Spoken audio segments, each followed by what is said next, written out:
Resident sportsmen and people that tell us what they want us to do. Good morning, everybody. I trust everybody had a good evening last night. Bright and shiny this morning.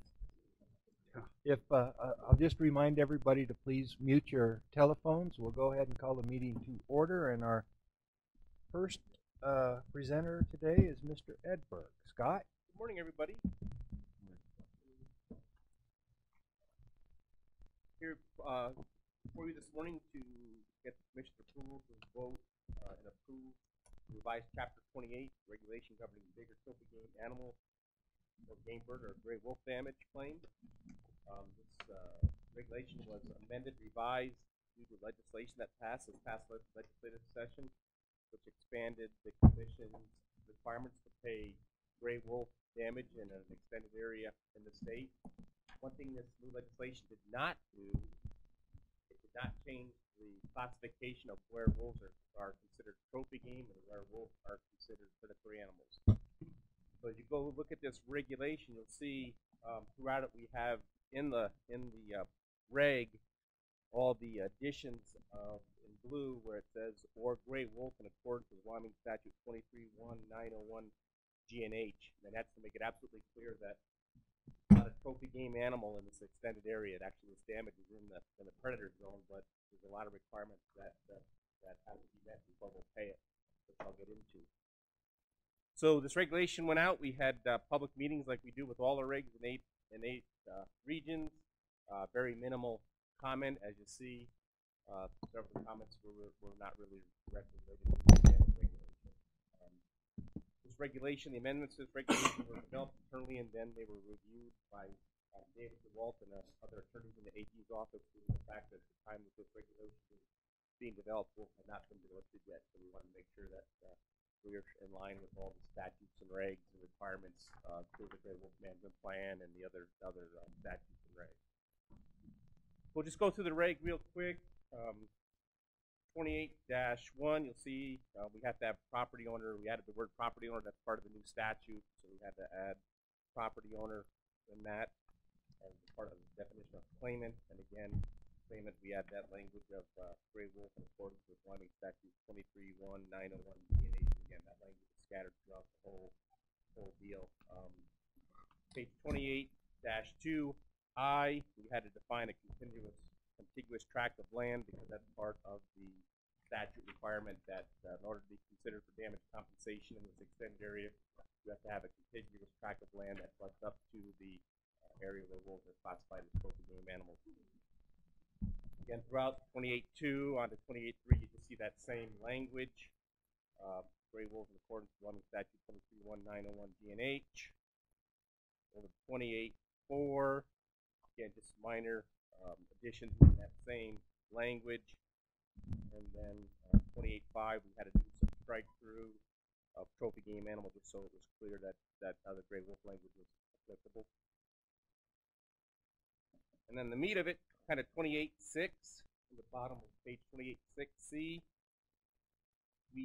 All that language in blue on the bottom of 28.6 and 28.7 is actually the exact statutory language.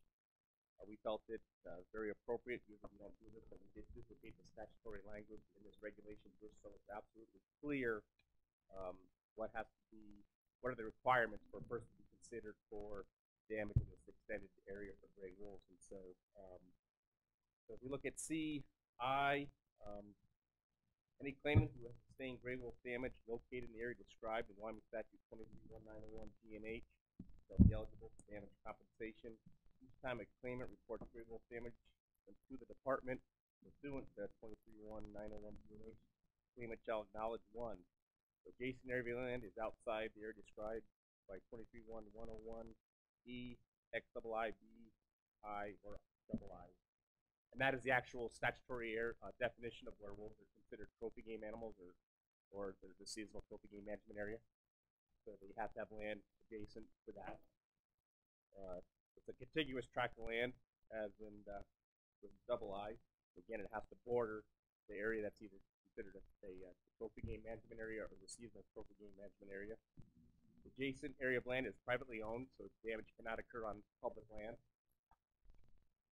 private landowner of the adjacent area of land consents to the designation, so the landowner has to say, I allow the department to come onto my property and consider my damage, and that will consider compensation for damage. If he doesn't consent to that, then we will not be liable for damage compensation. And then top of page 28.7D, the designation of the adjacent area of land shall not detract from or diminish the area described in 23.1.101A XII capital D, capital I, or double I again. It's saying this new area does not subtract from the trophy game management area or the seasonal trophy game or seasonal gray wolf trophy area or the gray wolf trophy management area. So those are the requirements, and then we go on to 28.8. Again, just that same language I talked about earlier with regarding to spelling out the gray wolf. And then the top of 28.9, we added E, the Postal Service or any other mail delivery service providers are not agents of the department. Therefore, the department cannot assume responsibility for mail delivery to the department. The claimant's responsibility to ensure the delivery of a verified claim to the office of the department. Basically, what that's saying is that it's your responsibility to make sure you meet the statutory requirements of the 60 days of getting your claim filed with the department, and that if the mail is late, that's not on us, that's on the claimant. We've had issues there where people mail their stuff late or on the last day, and it's a weekend and the mail doesn't get delivered, and as such, creates a problem. So making it clear that you've got to make sure you get your stuff in the mail on time, and we're not an agent, the Postal Service is not an agent of the department. And that's kind of those are all kind of the changes. Again, just that language throughout the whole thing, that was the major change in addition to the gray wolf in accordance with 23.1.901B and H. Again, this is a requirement. The legislation that prompted this change is effective July 1st, 2017. And so upon passage of this regulation, we will be putting out new damage claim investigation reports and damage claim affidavits for the public to start using once this regulation is passed. So with that, any questions? Scott, I have one question. Mm-hmm. Have we had any landowners express an interest to the department on designating their land into the trophy game area? We have not. And this is going to be a really, really small area of land. This is not going to be looking at this, there's only going to be a few landowners that actually be eligible because it has to be private land. And so, and one of the questions, like you remember from the appeal yesterday, that landowner does not qualify. Peter, Mr. President, just for clarification, they have to have private land within the trophy zone first, and then it has to be right.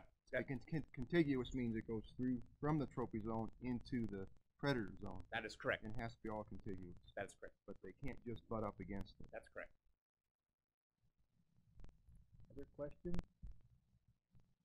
We do have a blue sheet, Jim Magagna, on behalf of the Wyoming Stock Growers.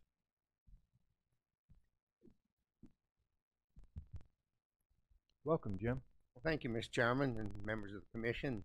I just want to take this opportunity in particular to thank the department for working with us on this issue. We do have a couple of landowners, the ones I'm aware of, I believe are in Fremont County, who had parcels of private land that had this artificial boundary going through them where the wolf was protected on one side and damage payments and not protected, and no damage payments on the other.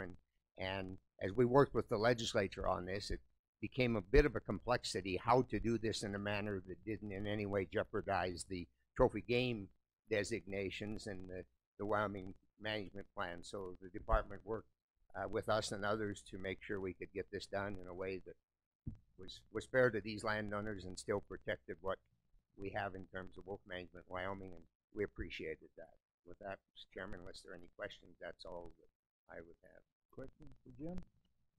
Thank you very much.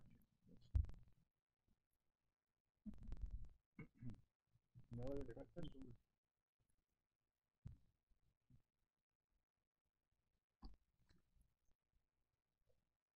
So, Mr. Chairman, Mr. President, I move we accept the recommendations on the Game Fish Department in Chapter 28. I would second that. motion made by Commissioner Doobie, seconded by Commissioner Schmidt.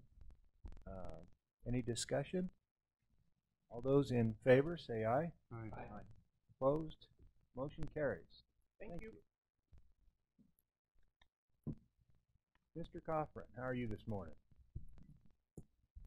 President Culver, I'm doing fine. President Culver, Commissioners, Director Talbot, I'm here to present our lands items for today. Agenda item 14, we'll start with asking the Commission to authorize the Department to proceed. We have two items, starting with item A, our Lander Front Conservation Easement donation. We've had a Fremont County landowner approach the Department, Carl Asbell is his name, to discuss donation of a conservation easement on his property that he owns along the Lander Front. The property consists of 8 parcels totaling roughly 422 acres. It's within the Paposia Crucial Habitat area. This area provides quality habitat for mule deer, elk, summer range for mule deer, and also for upland birds. So with donating the 422 acres, that would consist of 2 building envelopes for 2 existing residential dwellings. As you can see from the map, there are quite a few conservation easements in the area surrounding Mr. Asbell's property. This would enhance the acres conserved in the area. So the Department would recommend to the Commission to vote to authorize the Department to proceed with negotiations with Carl Asbell to evaluate the potential for a conservation easement donation. Smart. So, Scott, it's that orange right there in the middle there? Is that what we're talking? President Culver, Commissioner Anselmi, that's correct.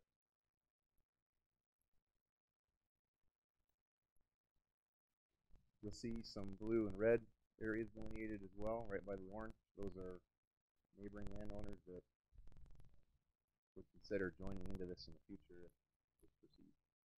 There's potential for even more.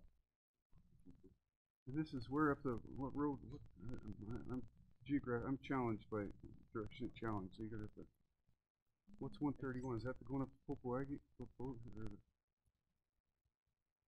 might have Commissioner Anselmi. I might have Brian Parker come up. That's the HMO guy.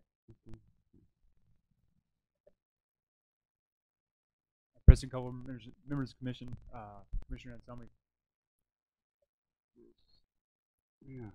So here's Lander, and you were correct. 131 is the road that basically goes up to Sinks Canyon and the Loop Road. So if you're familiar with the Squaw Creek, Baldwin Creek Loop through here, but just to give you, the core of town is right here, 287, going north. So this is kind of in the foothill area is coming off the face of the Lander Front. So where's the sinks and where the fish come out? The water comes out where the fish is. Just about there. Oh, it's way up there. Huh? So the I guess to give you an idea, approximately about this line would be kind of the toe of the slope of the foothills coming down to the Valley Fork proper. This is kind of, if you've driven up there, kind of the red rock outcrops to the north of town, if you can visualize that. Yeah, there's some houses or ranches. Is that? Because there's that other loop that goes over to. Well, you can take that back road over to 287. That other, I can't remember what that lane is over there. Mortimer Lane. Yeah. So it's right after Mortimer Lane. The stuff on the right there. So I believe this black line is approximately, if it's not exactly, it's approximately Mortimer Lane coming across to give you a sense. Okay. So are these other ones in it, or they're talking about it if this guy goes? Is that what you're saying? Or the blue and the red, are they in it, or they're just? They're adjacent landowners that basically it's Mr. Asbell kind of initiated the idea, and he's been talking to his neighbors to try to get a bigger parcel of land that abuts some of the existing easements on larger ranches. You can see in the purple there. We've already got them on the. There's easements here on the purple. Yes, sir. They're not our easements necessarily, but with TNC and other conservation partners. But yeah, just showing you So the yellow BLM, blue state ground, and the purple showing other conservation easements by various entities along the land front. So it's, I guess this graphic's just attempting to demonstrate how this parcel in particular would fit into the bigger conservation easement community, if you will, along the land. And how much is it? How many acres again? 400. Oh, 400. Which Asbel was this? Mickey Asbel's son?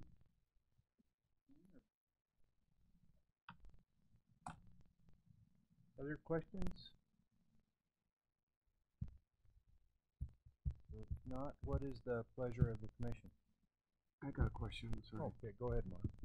So for my benefit and maybe the other commissioners. So what does this involve if we pursue this, and what's our, what's it cost us, or what making it, explain that again, if we take a conservation easement, or what, how does that all work?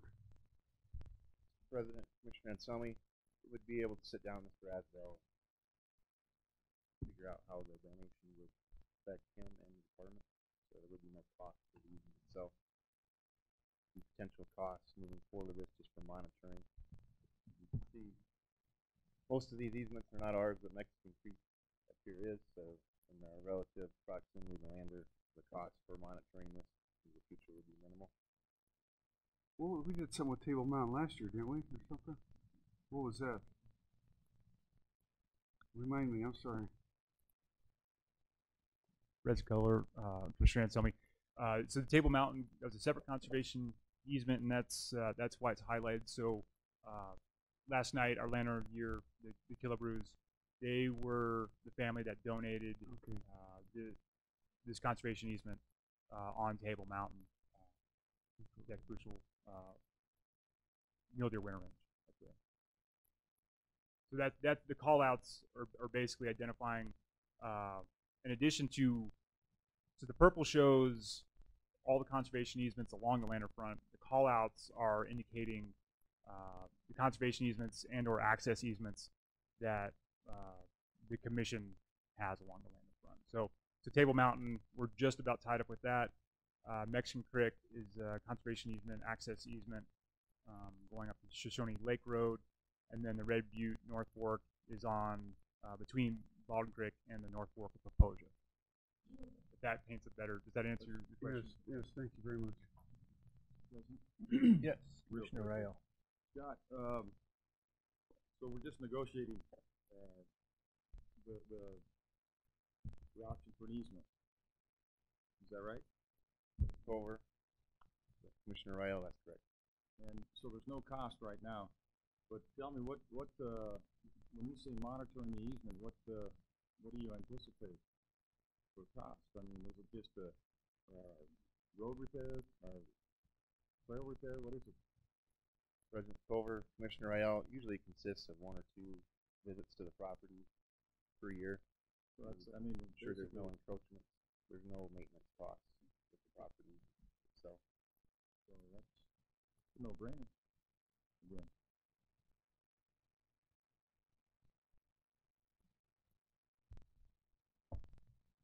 Can I motion? Yes. Can I make a motion that we approve this? Go ahead. I motion that we approve this at the department's recommendation on this easement acquisition. Second. Let's see, you're asking for an authorization to proceed. President Culver, that's correct. Okay. Is that your motion? Yes. And who seconded that? Mark Anselmi seconded it. The other discussion? If not, all in favor? Say aye. Opposed? Motion carries. Line item B is our Whiskey Basin Wildlife Habitat Management Area Road Easement and Grazing Lease Exchange. So a little background on this project. Our Whiskey Basin Wildlife Habitat Management Area has roughly 2,060 acres. And, it's isolated from the main part of the property. It's known as Sheep Ridge. So if you look at the map, here's our main Whiskey Basin, part of the WHMA with the meadow and headquarters here. To give you perspective, here's the Du Bois Fish Hatchery.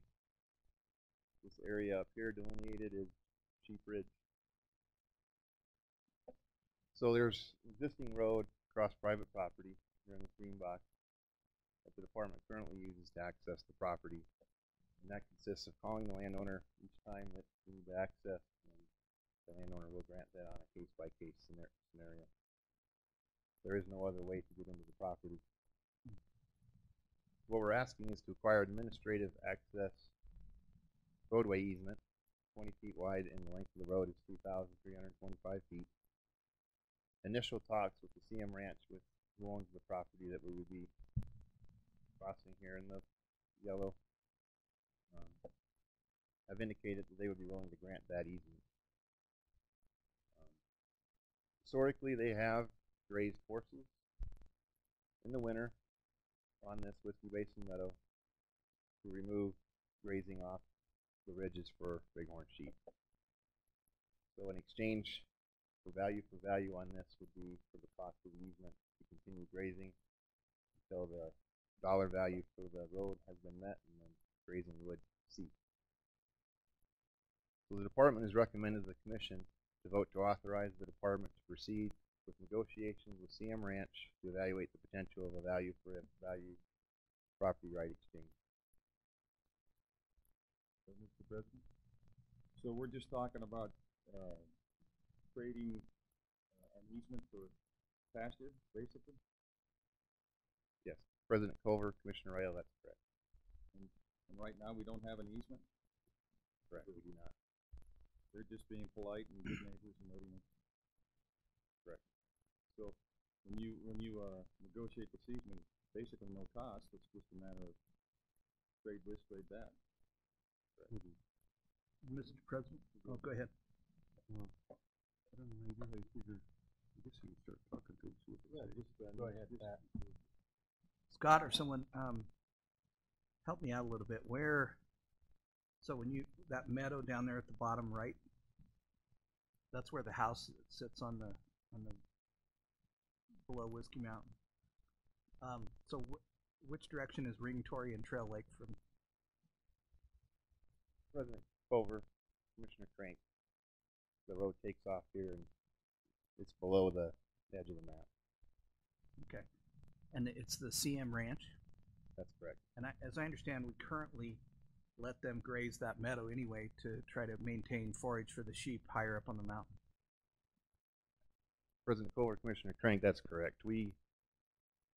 Our Habitat and Access local personnel harvest hay off that meadow to go to the elk feed grounds, so there's residual growth from at the end of the season, and basically that's what the horses graze in the winter. Okay, and then you said that once the value for the easement was attained, then they'd have to quit grazing. I mean, we've historically done this for a number of years, let them graze those horses to maintain sheep feed. So is that accurate that this would cease at some different time than it normally does now, or how do we manage that grazing? President Culver, Commissioner Crank, I'll have Brian come back up to the podium. Thank you.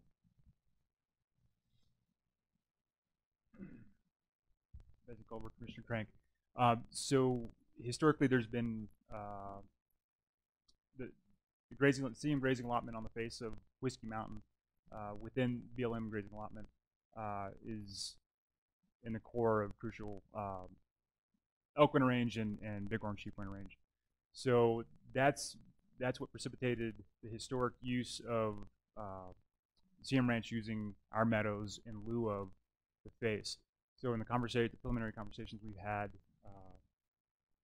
because due to federal requirements, if we are farming or grazing a WHMA, we have to show a demonstrable benefit to fish and wildlife, just based on federal aid nexus. So the conversations we've had is that there'll be a value for value trade, but it's going to be on the order of approximately 20 years, based on real rough estimates of kind of a linear foot cost of the easement across this parcel. So it'll be a long term, and then once we get to X years out, then we'd be in a renegotiation situation. But CM Ranch has been a fantastic neighbor. The main well for the DuBois hatchery, they've donated that well and effectively the easement on there. So that that was one of my next questions. I mean, the CM Ranch and our hatcheries up Jakey's Fork, right? Yes, sir. We drive all the way through it appears to me we drive all the way through the CM Ranch to get to our hatchery, and they're the upstream and downstream neighbors. And That's not quite accurate. There are upstream neighbor. There's a state section below, so we don't necessarily drive. Okay. Well, I was just curious. I think it's a good deal that we let them graze that meadow after we're done with it to maintain sheep food, sheep habitat. So I just didn't want that to end. So I'm glad that this is going to go on for. I've been to a place that the locals call the shooting bench. Can you show me where that might be on this? Never heard that. I actually don't know what that is. You go along the base of the mountain there from the meadows, and you end up going straight up. It's a really steep road up to the top. You end up kind of up on the top of The Tory Rim. Yeah. Is that on this map someplace? Can you show me? So I have. So it's just off the map. The road that you would have gone. So the main county road comes in and loops around here. The road that you would have taken comes just east of our meadow, next to kind of a butler building kind of shop, and then the road basically parallels. There's a moraine between the county road and the road that you're describing. So Tory Rim is okay, right so in south. the Okay, thank you.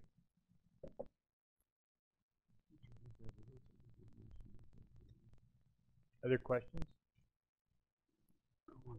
Mark.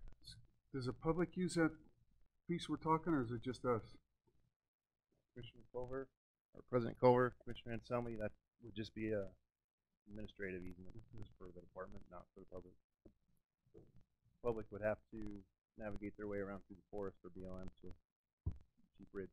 Well, in the future, maybe you could have like I told you, I'm directionally challenged. If you had the main road that goes to the camp on this, it'd help orient to where, what to come off of 28 up there, or 26, what is it? Come in down here, Oh, that where it comes in? loops back down this way. Oh, Camp's over in here. thank you. Peter. For clarification, the easement is only in force as long as the agreement to graze isn't in force. So that if it's a 20-year, then the after that 20 years, the easement is off, and we have to renegotiate.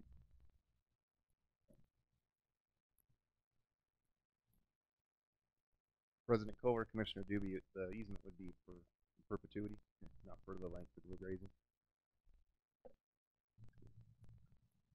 What is the pleasure of the commission? Make a motion to authorize to proceed on this matter of the Whiskey Basin Road easement. Second. Seconded by Commissioner Doobie. You've heard the motion. Any other discussion? All in favor, say aye. Aye. Opposed? Motion carried. Thank you. Moving on to the next agenda item.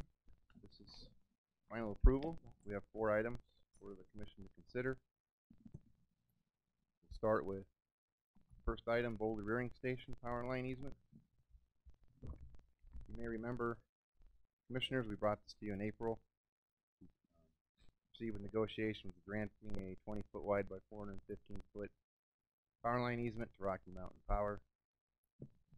This is for providing additional electrical service to the Boulder Rearing Station. It's a new single-phase 122/40 volt overhead power line. Of course, this project requires us to grant an easement to Rocky Mountain Power.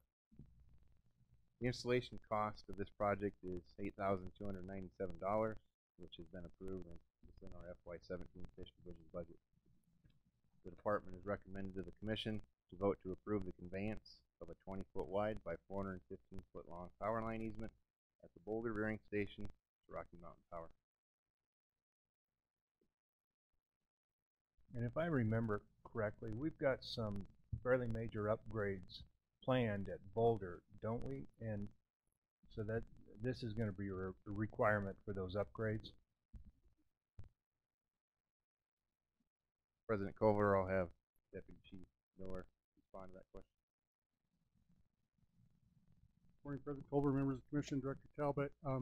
It's part of an ongoing, we have some native fish holding facilities there. So part of our 3 species, blue-head sucker, flower-mouth sucker, round-tailed chub, ongoing restoration projects in the Muddy Creek, the Muddy Creek that goes into the Little Snake, as well as the Big and Little Sandy.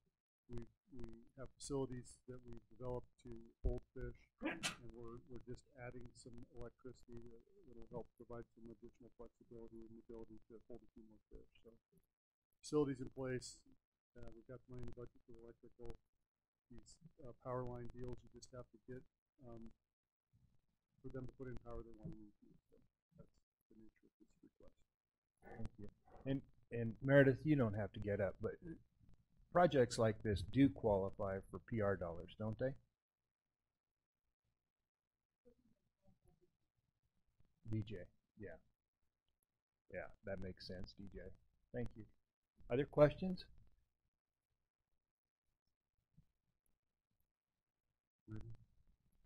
Yeah. Make a motion to proceed with Rocky Mountain Power for the Boulder Rearing Station power easement. Seconded by Gay Lynn. Now, this one's actually an authorization to acquire. Is there any other discussion? All those in favor say aye. Aye. Opposed? Motion carries. Thank you, Scott. Item B, South Park Wildlife Habitat Management Area Lower Valley Energy Easements. This was also brought to you in April. You authorized us to proceed with negotiations with granting multiple buried power line easements to Lower Valley Energy on the South Park Wildlife Habitat Management Area. WYDOT is currently proceeding with their highway project along there, and that is necessitating moving the power line out of the construction area. I know Commissioner Crank had asked a question about who was absorbing the cost for this, and researching that. The Wyoming Department of Transportation is paying for the relocation of the line. So we're recommending the Commission to vote to approve the conveyance of the buried power line easements at the South Park Wildlife Habitat Management Area to Lower Valley Energy. Questions?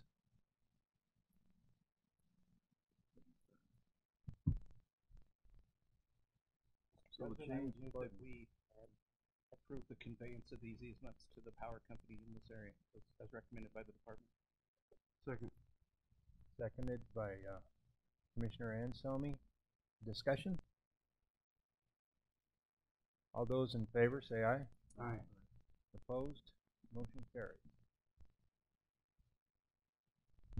Item C, Sunlight Basin Wildlife Habitat Management Area Power Line Easement. Also in April, we brought this to the Commission. You authorized us to proceed with negotiations for the granting of a 20-foot wide by 350-foot long power line easement to Rocky Mountain Power. This will be an upgrade to the current line. We've had troubles with the existing line, blowing breakers on a consistent basis, especially in the winter due to cold weather. This is just to upgrade the line to the current code. It would be for a new single-phase buried power line instead of above ground. So it would require us to convey a power line easement to Rocky Mountain Power. This project costs $12,000 and is currently approved within the FY17 Habitat and Access budget. So the department is recommending to the Commission to vote to approve the conveyance of a 20-foot wide by 350-foot long power line easement to Sunlight Basin Wildlife Habitat Management Area to Rocky Mountain Power. Questions for Scott?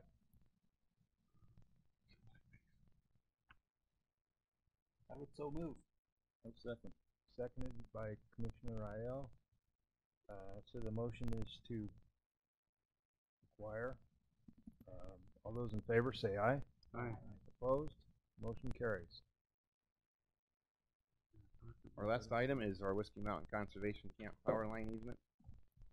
So as part of our project currently going on for renovation at the camp, it's been in the scope of the project to remove the above ground power lines and move them to underground just for overall visual aspect. So in working with High Plains Power, the local power company, the route shown on the map would be the best route to get the power to our new dining hall classroom facility, which will be underground. The project will cost roughly $44,000, which is covered under the current renovation project budget. So we're asking the commission to vote to approve the conveyance of a 20-foot wide by 537-foot power line easement with the Whiskey Mountain Conservation Camp to High Plains Power. And Scott, the cost of this was included in the estimate for the rebuilding of the conservation camp, I assume. President Culver, that's Other questions for Scott? Mr. President, I so move. Second. Motion made by Commissioner Rael, seconded by Commissioner Byrd. Any discussion? All those in favor say aye. Aye. Opposed? Motion carries. Thank you, Scott. Thank you, Commissioners.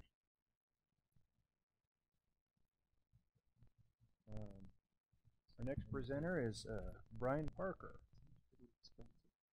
President Culver, members of the commission, Director Talbot. I'm here to request your approval to continue the farming plan at San Mesa WHMA. San Mesa is a little bit out of the way, so it's to give you some geographical location. In Fremont County, it's just to the west of Boyson Reservoir, and adjacent to the state park there. We presently have 663 acres of irrigated ground, 540 acres of which are under 3 pivots, as you can see in the graphic. The remainder making up of just some flood irrigation field. We've had a contract farmer out there for the last 33 years. Things are running pretty smoothly out there. The water comes through Midville Irrigation District. The farmer is responsible for paying all the water assessments and all the electrical costs associated with the farming out there. We confine what he can grow out there to alfalfa and grains. And we ask him to leave 20%. Typically that 20% of grain is left in strips to benefit pheasant hunters. We plant pheasants out at San Mesa in the fall. So it's a way that we can maintain your water right and get some benefit for pheasant hunters as well. It'll be a initial 5-year lease that can be, if everything's running smoothly between the contractor and us, that we can non-competitively renew for an additional 5 years, potentially looking for a 10-year time frame. That the lease will be bid in a competitive fashion through request for proposals that will draft, and it would begin 2018. So Brian, is weed control also a part of this lease? It is on the farm fields. It's the farmer's responsibility. We have outside of those areas is our responsibility, and we contract with part of our contract with Fremont County Weed and Pest is to spray the weeds outside of the farm area. The other thing I should mention is so this will be paid on the competitive basis, on the bid basis. As most of our other farming and grazing contracts, you're likely familiar, rather than taking cash in, basically incentivized through our Area Improvement Project Agreement, our AIPA. So those monies can be used towards weed spraying or infrastructure. Okay. And I assume that these irrigation lines are underground, but they're above frost. And so, am I correct in that? Can you repeat that, please? These irrigation lines that go to these pivots, I suppose they're underground lines. Is he responsible for draining or pumping those lines in the fall? How do we assure that those things are drained? Ultimately, the buck stops with me. So it's our responsibility to provide herd. The current farmer we have out there, we have an excellent relationship with. He lives just to the west of our boundary. He has probably 8 or 9 other pivots of his own out there. So frankly there's great trust with his maintenance operation out there. In the past 10 years, there's been essentially a non-issue. If there's any costs associated with breakage on our equipment out there, he's responsible for that. So it's, yeah, ultimately it's our responsibility to ensure that he's doing what he needs to do. But this is going up for bid, so Yes, he sir. may or may not be the new leasing. I was just trying to make sure that there's adequate provisions for winter maintenance. You know, that can result in a terrific expense if those things freeze and break. So I was just curious. yes, sir, that's you're exactly right, and yeah, ultimately that's my responsibility to ensure that happens. Yes, Commissioner Ayala. Brian, right now you have a real good tenant, sounds like. And do we have a 5-year agreement with them now? Or what type of an agreement do we have? President Culver, Commissioner Ralph, the way these are structured for policy is that we have a 5-year, up to a 5-year for grazing and for our farming leases, an initial 5-year lease period that can be non-competitively renewed for an additional 5 years. So, So it's reviewed every year, and if you're not happy with it, you can basically remove them and say, yes, sir. There's provisions in the contract or in the lease for that. We meet with them. I mean, frankly, we meet with them numerous times throughout the year, but have a dedicated meeting at least annually.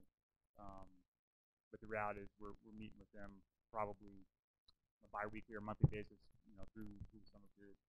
my point is if you've got a good tenant, and I've seen this happen up at Yellowtail, it goes out to competitive bid, and before you know it, the land turns to, it's a dust bowl. Somebody's not taking care of it, we lose, they don't care, and they go away, and yeah, my point is I don't know what we can do statutorily, but if it's a renewable lease, if it's not broke, you don't fix it. So can we approach them and say, hey, legally, I don't know, can we? The longer term? Yep. I'm I definitely mean, if not you're on happy with it, I mean, if you're not, then frankly, I don't know if that's a 10-year time frame is a policy decision or a statutory if it's statutorily mandated. Certainly something we can absolutely investigate. I think there are ways to incentivize this farmer. The present farmer out there is interested in continuing it in the future and bidding on it. I think there may be ways to incentivize the RFP process. I think President Colbert was being suggestive on like maintaining the lines, blowing the lines out and so on, underground lines, draining them properly. Sounds like he's a responsible farmer, so I mean, if it's not broke, you don't fix it, because if you go out to competitive bid, the low bid's not necessarily the best bid. That's just the way it is. You're exactly right, and typically it's not our bid process is not just straight across what's your bid on a per acre basis. There's a worksheet that all the bidders have to work through that taking qualitative measures, kind of like you described. Mr. President, go ahead. Mr. President, is this guy at the end of his 10 years, this current lessee, or is he at the end of 5 and ready wanting to renew for another 5? President Culver, Commissioner Dewey, he's at the end. We're at the end of the 10-year term. The 5 years. So I'm asking permission to go out to bid for 5 years, and that 5 year, if everything's going well, we can non-competitively award a lease for an additional 5 years for 10 years. But to answer your question directly, we're at the end of the 10-year time frame, and hence I'm coming back to you. All right, Mr. President, can I continue? Yeah. If this is not strictly a cash or a financial lease where you make a bid how much you're going to pay for it, what are the type of conditions that someone would bid on that you make you decide that I want this guy over that guy if it has no financial incentive, so to speak? President Culver, Commissioner Dewey. So at the end of the day, the prospective bidders do bid in dollars and cents on a per acre basis or a total value basis. That historically we don't take those dollars into our fund. We use this area improvement project agreement to leverage those dollars to ideally make something that's mutually beneficial for the department as well as the farmer, the grazer. For example, Rich Pingesser is the name of the farmer out there right now. So prior to his taking over of these flood irrigation fields, the water was conveyed in an open ditch. It was very leaky. As the name implies, San Mesa, it's very sandy out there. So as part of the AIPA, he put a pipeline. So that's benefiting us just from a water efficiency standpoint. Him. So it's bid on a dollar basis, but we translate those dollars into benefit for the resource. Does that answer your question? Mr. President? Yes, Pat. Does anybody know, I mean, does anybody know that you review these every 10 years and you have to put it out to bid? Is that policy? It doesn't sound like that'd be in statute to me, but there may be some bidding requirements in statute, but 10 years seems like a policy bid. Does anybody know the answer to that?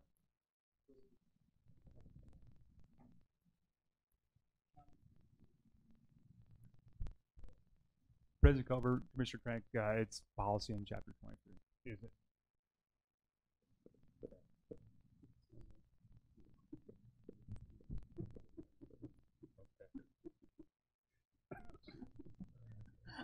So The request. it appears that it is statutorily set. What is the pleasure of the commission? Mr. President, he's already farming for this summer. Am I accurate in that? Okay, so we don't have to do anything until the new year, correct? All right.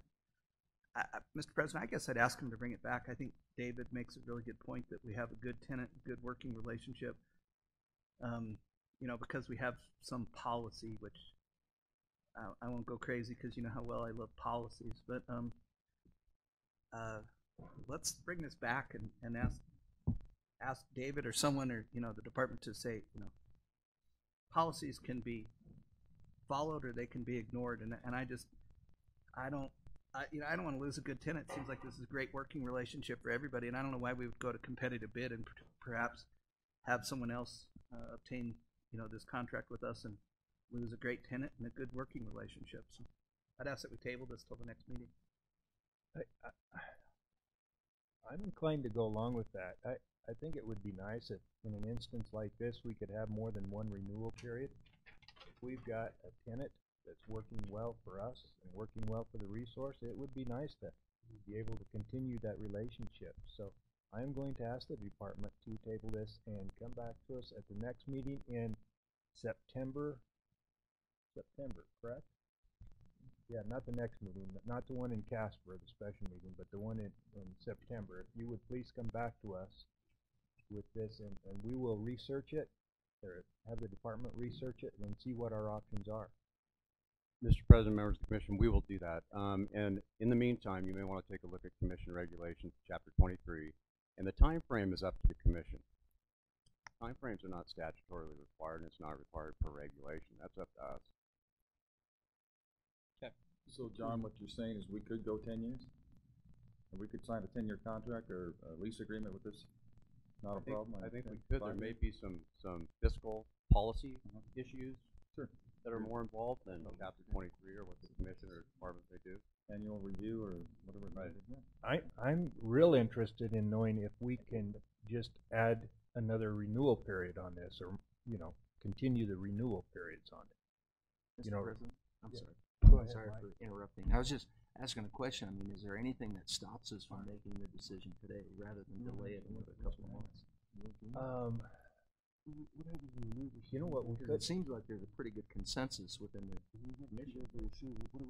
Perhaps, Mr. Kennedy, if you could get with David and review chapter 23 and see if it's within our statutory limits to add renewal periods at this time without advertising. Then we could maybe act on this later today and not in September. Is that okay with the commission? Sure. Yes. Sounds good. We'll do that. It's a very subjective thing to public see this over. We have the motion? No, it's tabled pending what Deputy Kennedy and our AG find out. So, Can I make one comment on that? Then I'm sorry. go ahead, Mark. I just see a problem if you treat all these deals, how many of these leases we got? Bunch? President Culver, Commissioner Anselmi, I mean, across the state, it's probably on the order of high grazing and farming contracts. If all of them are saying 5 and 5 everywhere, if it's in by Cheyenne or over here or Kemmer or wherever the heck it is, it's a very subjective thing to say, oh, this guy's doing a good job, so we're going to give him 10 years. Then you got some guy over by Cheyenne, oh, we're going to do 5 and 5 with you. Then you just open a big can of worms. If they're always everybody's treated the same, then we're looked at as, you know, we're consistent. I get where you're coming from if somebody's doing a good job, but I think you have to show consistency for the public to see what we're, you know, it's a very subjective thing. You say this guy's doing a good job, and then another guy's got a 5-year lease, and you tell him we got to renew. The line between doing a good job and a bad job could be pretty close there, and then you just open a big. I think it's 5 and 5 if he's good, and he's the only neighbor. He's probably going to be the best. If he's right next to it, he's going to have the best bid, I'd imagine. If somebody's got to drive from Pavilion or wherever it is to come over there, that increases their cost. And however you do this, I think he'll still be the best, probably the best bidder. I'd imagine, Mr. President. Go ahead, Mike. To Mark's point, how is the award made? Is it actually on the bottom dollar, or the high dollar in this case, I guess, or is it a decision based on a multitude of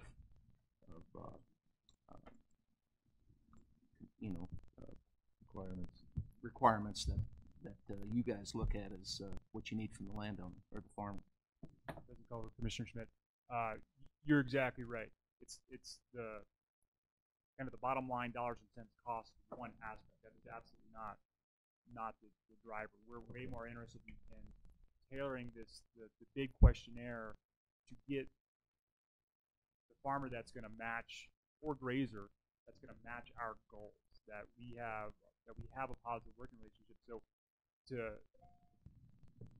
offer that, we structure the questionnaire of the bid proposal in the RFP to get to that qualitative aspect. And you hit it spot on, Commissioner Anselmi, of the proximity of, that's one of our questions, the proximity of the farmer's home place to our farm area, because you're exactly right. And we've been down that road, and it's not a good thing. And you know, it's, as you describe on Yellowtail, Commissioner Al, of we've had that, our previous farmer at San Mesa, that was the exact situation. It was a bad scene. So we've learned to structure those questionnaires to tailor who we're getting, and making sure that we're getting a quality individual that's operating on your land. You know, so we're going to table this discussion until we get a report back from our AG and John, and then we will continue that if that's okay. You have another item to present to us, don't you? Matt Pollock will present grazing renewal on Chain Lake. Okay, let's go ahead and move forward with that. Okay. Thank you.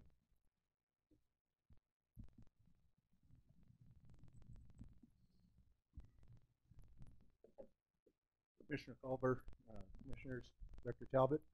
I'm here today to seek your approval of a 5-year grazing plan on Chain Lakes, WHMA.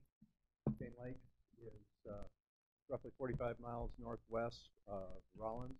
It's a 62,567 acre wildlife habitat management area.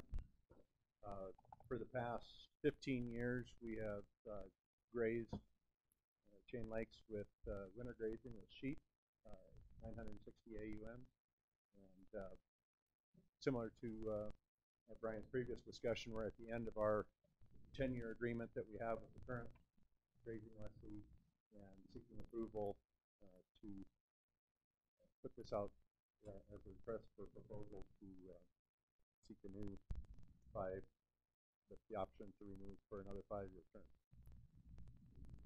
Mr. President? Yes. Ray, is there a lot of interest in this? Commissioner Culver, Commissioner Ryle, yes, there is interest from a variety of other producers in the area that they've heard that this is coming up for lease, and have expressed interest in getting at it. How's the current situation, Camp? Are they good? Yes, we have a relationship with the Ladder Livestock Company, Pat and Sharon O'Toole, out of Dixon, and yeah, we have a great working relationship with them currently. Mark. So this is the same kind of deal. Like you said, okay, we'll give you the lease, but you do the fence, you do the water well, you do all these different things, which Commissioner Clover, Commissioner Anselmi, that is correct. So that if we enter into area improvement project agreement, or an AIPA, and that's exactly, we give them a bit of a 90% break on the cost per AUM. So if, and this is just spitballing, but if the value of the grazing was $100,000, they would give us $90,000 worth of project work. And the project work then benefits both the commission's interests and the interests of the assets.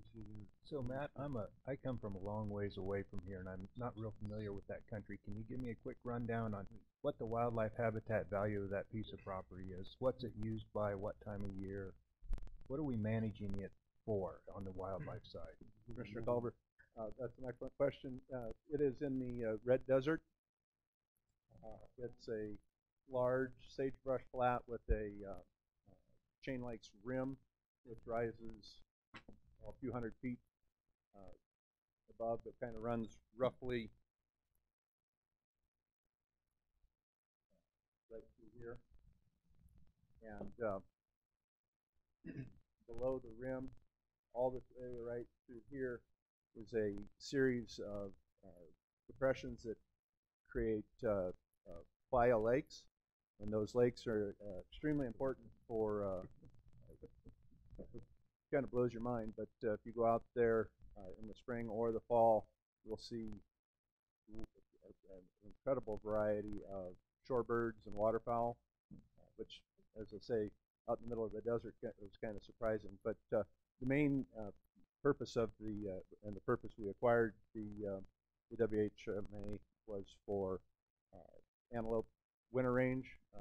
Since that time, we acquired it in 1970. Since that time, we found out that it is not necessarily winter range, but it is important transitional range for antelope. You'll also find fair numbers of elk out there. Mark. those oil leases we did, were those over in the left-hand corner? Can we approve those deals? Commissioner Carpenter, Commissioner Anselmi, yes. Somewhat unfortunately, this is in the checkerboard area that was a result of actions that took place in the decisions made by the United States Congress in the 1860s. We're still dealing with those, and we co-manage the area with the Bureau of Land Management. But unfortunately, we do not own the mineral estate out there, and in recent years, specifically about the last 2 years, the amount of development that has occurred for oil and gas is just gone crazy, and there is potential for huge amount of oil and gas development out there. Currently, most of that development is occurring in the western third of the WHMA, but there is at least potential for expanding farther. The roughly about right in here, that is within sage grouse core area. However, there is a sage grouse lek right up in here, and they're putting oil wells very close to those, but those are outside of that core area. So we're doing what we can, but timing stipulations and that sort of thing. But there's not a whole lot we can do to. Where's he graze, on the eastern side? Is that what you told me mostly, or is he all over the place? Commissioner Culver, Commissioner Anselmi, they graze the entire 62,000 acres. Commissioner Rayo. You said this was winter range? winter grazing. Is that right? Commissioner Culver, Commissioner Ryle, yes, that is correct. So this needs to be acted upon sooner than later. I mean, people need to know where they're going with their livestock. So. Yes, that is correct. Typically, we graze from December 15th through April 15th. So we're hoping to have your approval so that we can proceed forward with awarding the contract so that the grazing lessee can come on in December. Mr. President, I motion we accept the recommendation of the department on this grazing lease. Second. So we have an authorization to proceed, or to acquire, I guess, on this by Commissioner Rael, seconded by Commissioner Anselmi. Any discussion? Mr. President, isn't this the same thing we just discussed in the last proposal? The other one was farming. That's a big difference.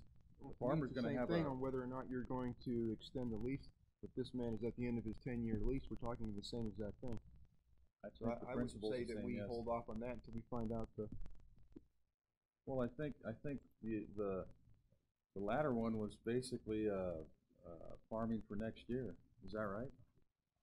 This one is grazing for this year, the remainder of this year, and for the winter months to come, right? President Culver, Commissioner Well, we need Anselmi, to act that is correct. Sooner or later. I mean, I agree with you, but I guess I don't know that. What's the Well, recommendation? I think we're gonna act on both of these today. We're just waiting on more information from the AG and John Kennedy. I would offer my thoughts. There is a big difference between a grazing and farming operation in that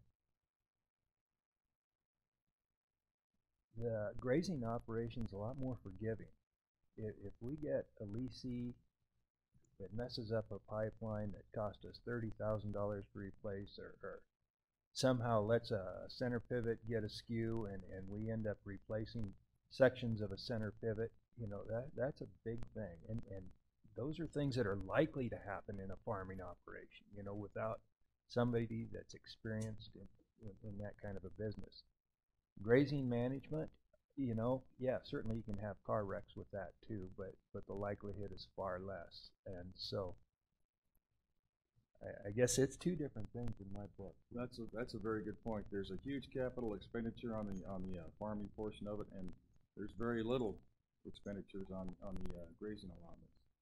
So I guess, Mr. Chairman, I'm not going to dispute one way or the other with that, but I'm talking about the process. If we're at the end of this man's lease, are we not? That's He's correct. at the end of 10 years. We're talking about that's the same position we are on the other farming operation.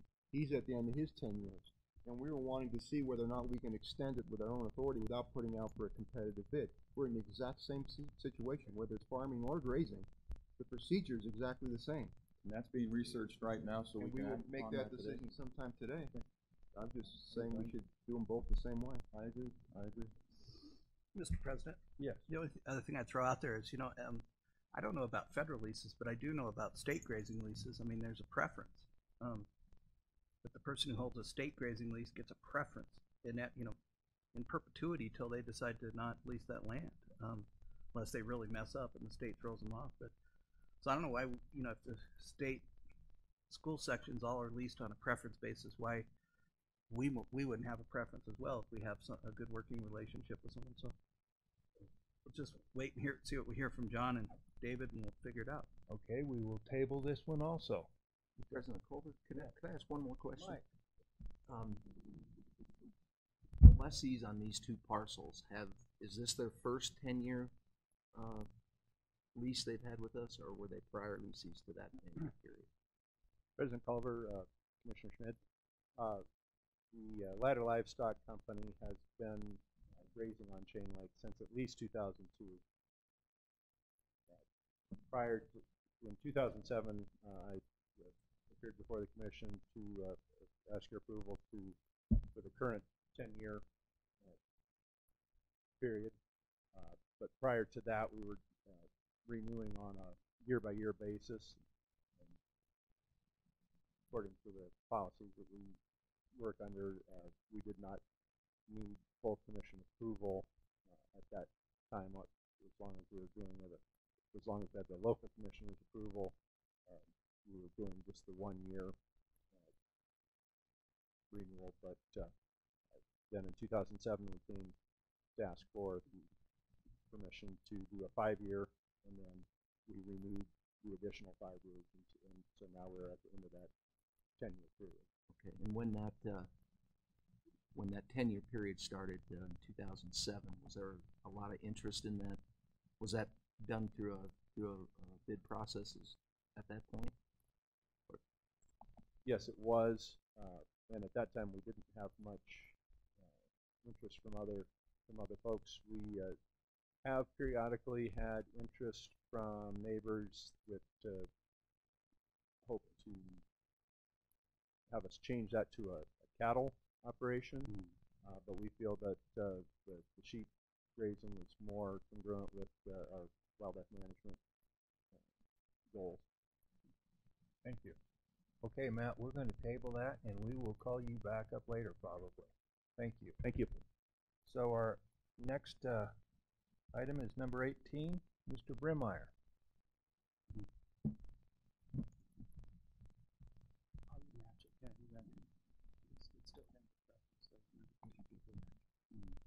Thank you, President. Appreciate the opportunity to be here. Today we're going to talk a little bit about the objective review for big game herds.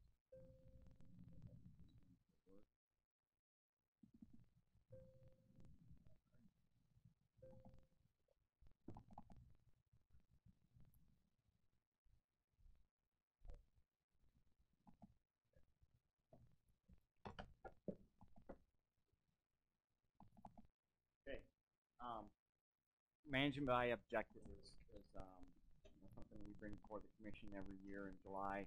And a few years ago, we started, 6 years ago, we started bringing all the herd units before the commission to update the management direction. So during this presentation, what I'd like to do is give you an overview of management by objective, why we do it, and also touch on the herds that we want to go through this year. And then at the end, I'll go through each individual herd and the objectives that we have set and the proposals. And then at the end of the presentation, I'll kind of have a couple summary slides, and then we'll make our recommendation. So management by objective gives the department a plan instead of reactionary management. It provides a little accountability for the field staff, and basically everyone knows where we're going. The department personnel, the landowners, the management agency, sports persons, and other interested public. If you remember from our Management 101 during the orientation, I kind of touched on some of these things, but basically when you have an objective, you have 4 stages that you evaluate where you're at with management. The first one is where are we? We inventory the population. We look at the herd objective, or where does the agency want to be, where does the public want us to be, and the landowners. The actions that the managers choose to achieve that objective, and we do that through the season setting process. And then finally the evaluation. Each year we have evaluate those herd units to see, are we moving towards those objectives, and are we making progress towards that goal. So if you look at in the state of Wyoming, we have our herd units are designed to be a geographical area that has the distinct population within it. So again, looking at this is the gooseberry herd. Within that area, the majority of the habitats needed by the animals that reside in that geographic area are met within that area. And so winter movement patterns, winter ranges, calving areas are all within those hunt areas.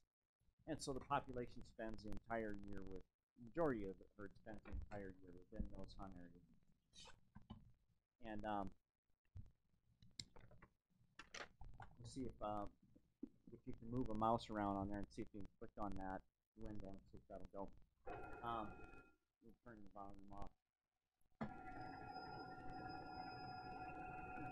So regions evaluate these objectives every 5 years, and the managers can elect to do a couple different things. They can keep the existing objective, or they can modify the objective with the justification identified within the narratives that you guys have. With either option, we evaluate habitat and population status, gauge public interest and the desires through public meetings, open houses, and individual group discussion. Herds with changes are presented, and that's what we're doing today. Is so we're bringing the herds to you today that will show the ones that are going to stay the same and the ones that we'd like to have some changes to. So in Wyoming, we have 40 pronghorn herds, and you can see on the far right column the number of hunt areas within each of those herd units, or within each of those species. Mule deer, we have 37 herds, white-tailed deer 5, elk 35, moose 10, bighorn sheep 10, mountain goat we have 2 herds, and in bison we have 1 herd unit. And in 2015, if you think back, we took 35 big game herd unit objectives to the commission. I believe it was in Cody for approval. Last year we brought 16 big game herd units, and then this year we have 11 elk herd units that we would like we're seeking approval to review those objectives or approve those objectives. The 11 that we took out, we took them to public meetings. Local managers met with landowners and various publics throughout the state, and we're proposing to maintain the current objectives on 8 of these herd units, and we're proposing new objectives or adapting a couple of the objectives on 3 of the herd units. And I'll get into each individual one of these in just a moment so you kind of get a perspective. When you look at the objectives, there's basically 3 types of main objectives that we use with elk. The first one is a postseason population objective, and that is based on a population model. That's the traditional department objective, but it relies on a population model. And we manage to maintain the population within plus or minus 20% of that number.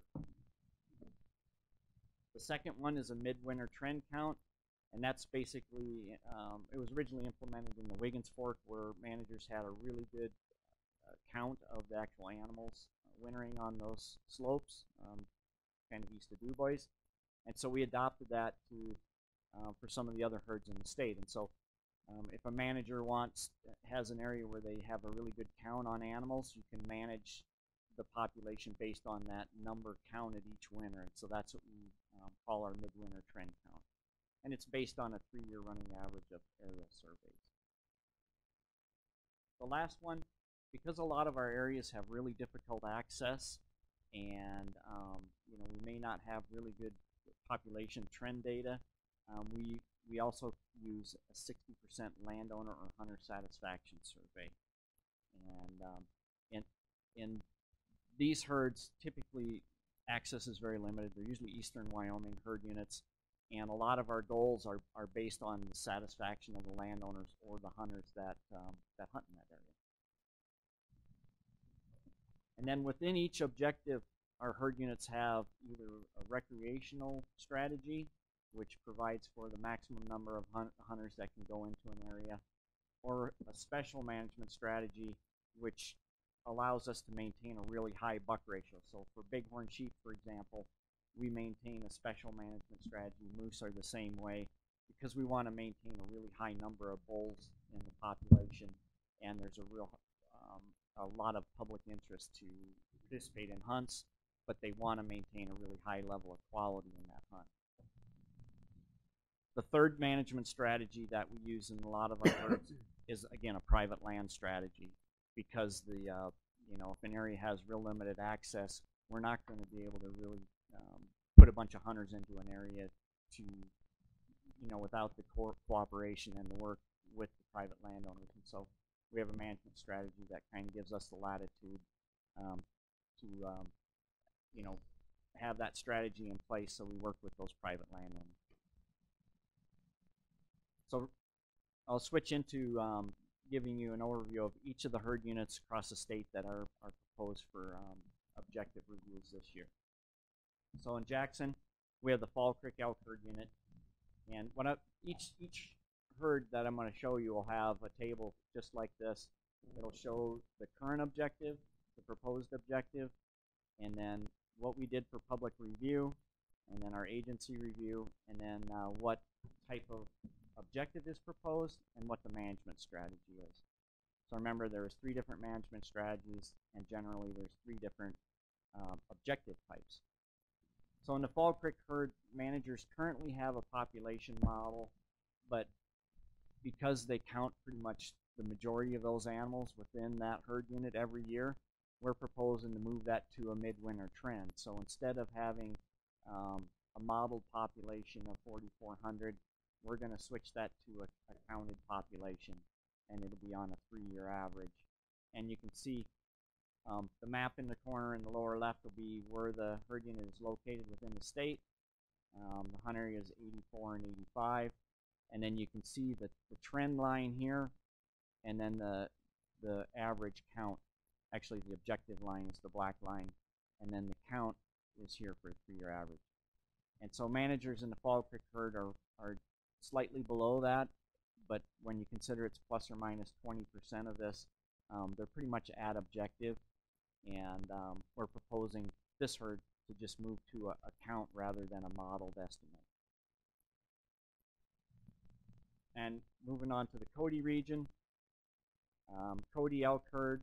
So this objective was taken out in 2012, and we're proposing the same management strategy and objective for this herd. It's a midwinter trend count, and again down here you can see where that trend is compared to the objective, and then the herd unit lies kind of east of Yellowstone Park out through Grable. What hunt areas are those? I know it's on my thing here, but you're going faster than I can go. Okay. So Was it 6? What are those ones up there? 61, 55, 56. So Doug, does that include the Sunlight Basin? It doesn't. No, it would not be Sunlight Basin. Sunlight Basin has Yeah. What is it? 55, 56? So 55, 56, 58, 59, 61, and 66.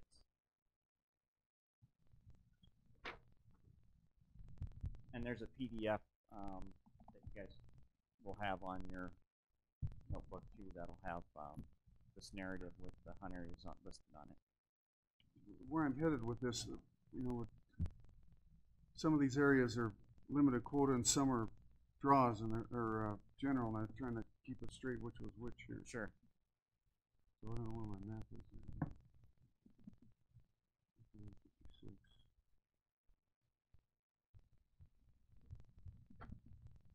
56. Thank you.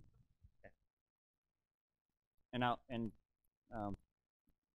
President Culver, members of the commission, we can stop at each one of these if you want, and then I'll have a summary at the very end that kind of encapsulates everything again. The gooseberry herd is also in the Cody region, and this is the one I used as an example for a herd unit, and it has that area 63 and 64 and 62. And this was also one of those herd units where the region took it out to the publics during their meetings, and they recommend maintaining everything the same. The public and population is slightly above their objectives yet, but they're pretty close. Most landowners and sportsmen in this region realize there's, during the late 2000s there was too many elk in this population, but overall people are pretty satisfied in that area at the present time. Doug, would you know off the top of your head the approximate percentage of the gooseberry elk herd that are feed ground elk? There's no feed grounds. No feed ground at all. Okay, thank you. Mr. President? Yes. How do you account for the sunlight elk? Where are they? The sunlight elk herd, I may fall on one of the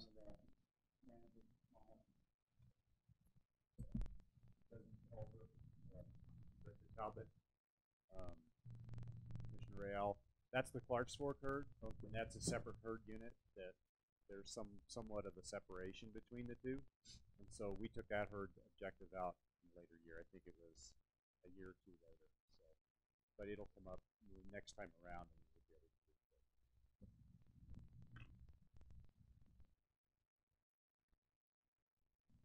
to do it. Switching over to the Sheridan region, we start off with the fortification herd unit. Managers in this one, so they have a population model, and they're proposing to go to a trend count. So the current objective is 150 modeled elk population. We're proposing to keep that 150, but use it as an actual number of animals counted rather than estimating it through modeling techniques. And that herd unit last went to the public in 2009, and it had a recreational strategy, but because there's a real limited amount of access in the area, they're switching to the strategy as a private land strategy, because the area is primarily, the access for hunters is primarily whatever the landowners will allow and what we work with the landowners on. So it makes sense to move it to that direction. And basically that 150 reflects the landowner tolerance within that area. The North Bighorn herd unit has a midwinter trend count, was taken out in 2012, and we're proposing to maintain everything the same within that herd unit. The agency personnel in Sheridan took it out to their publics and talked with their landowners, and basically, you know, the numbers counted look like they're way over objective, but on mild winters, this winter we did not have a mild winter, but prior winters, a lot of the elk drift into Montana during the trend counts, and so it really elevates the number of animals. On a typical winter, there's usually closer to just under 5,000 elk in that area that they count, and the managers propose maintaining the trend count objective in that area. Rochelle Hills is an area, you know, hunt area is 123, 113. This one, we set a satisfaction survey in 2012, and both landowners and hunters have a real high satisfaction in this area, and managers are proposing to maintain that objective.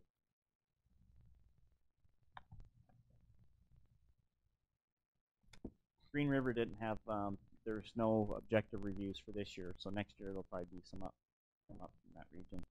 Within the Laramie region, we have the Iron Mountain elk herd, and currently we have a 1,800 objective, and that's a postseason population estimate with a recreational strategy, and managers in this area would like to maintain that same objective again this year. It seems to work. Most of the landowners are you know, pretty satisfied with numbers of elk and hunting pressure, and they use hunting pressure basically to maintain the numbers of elk in that area. In the rawhide unit, again, this is one that a lot of private land. We use a satisfaction survey, and managers are proposing to maintain the same objective this year, but instead of a special management strategy with maintaining high bull ratios, they're switching to a private land strategy, because the area, of course, in southeast Wyoming is primarily private land, and they work with the landowners on the level of satisfaction that they have, and it's pretty limited access in this particular management unit. Lander region did not have any proposals for this year. Switching over to Casper, the rattlesnake herd unit. 2012, we had the objective review.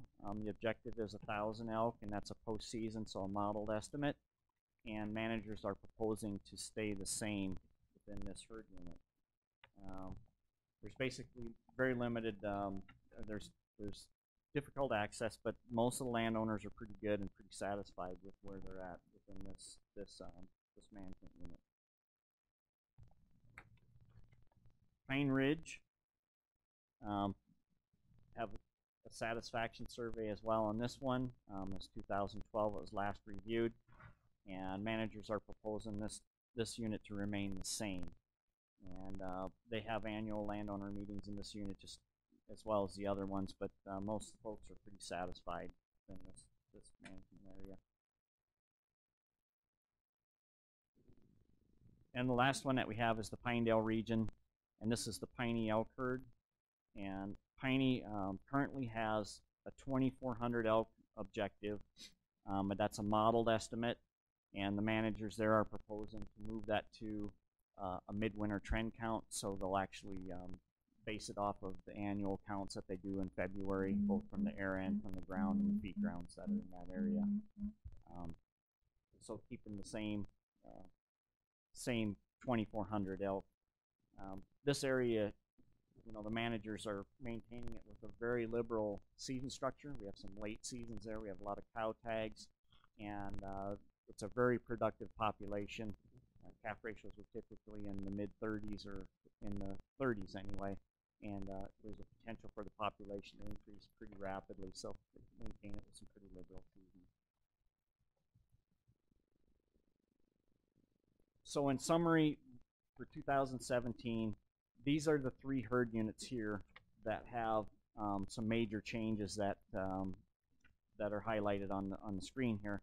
And the objectives for Fall Creek 4,400, and that's a midwinter trend count.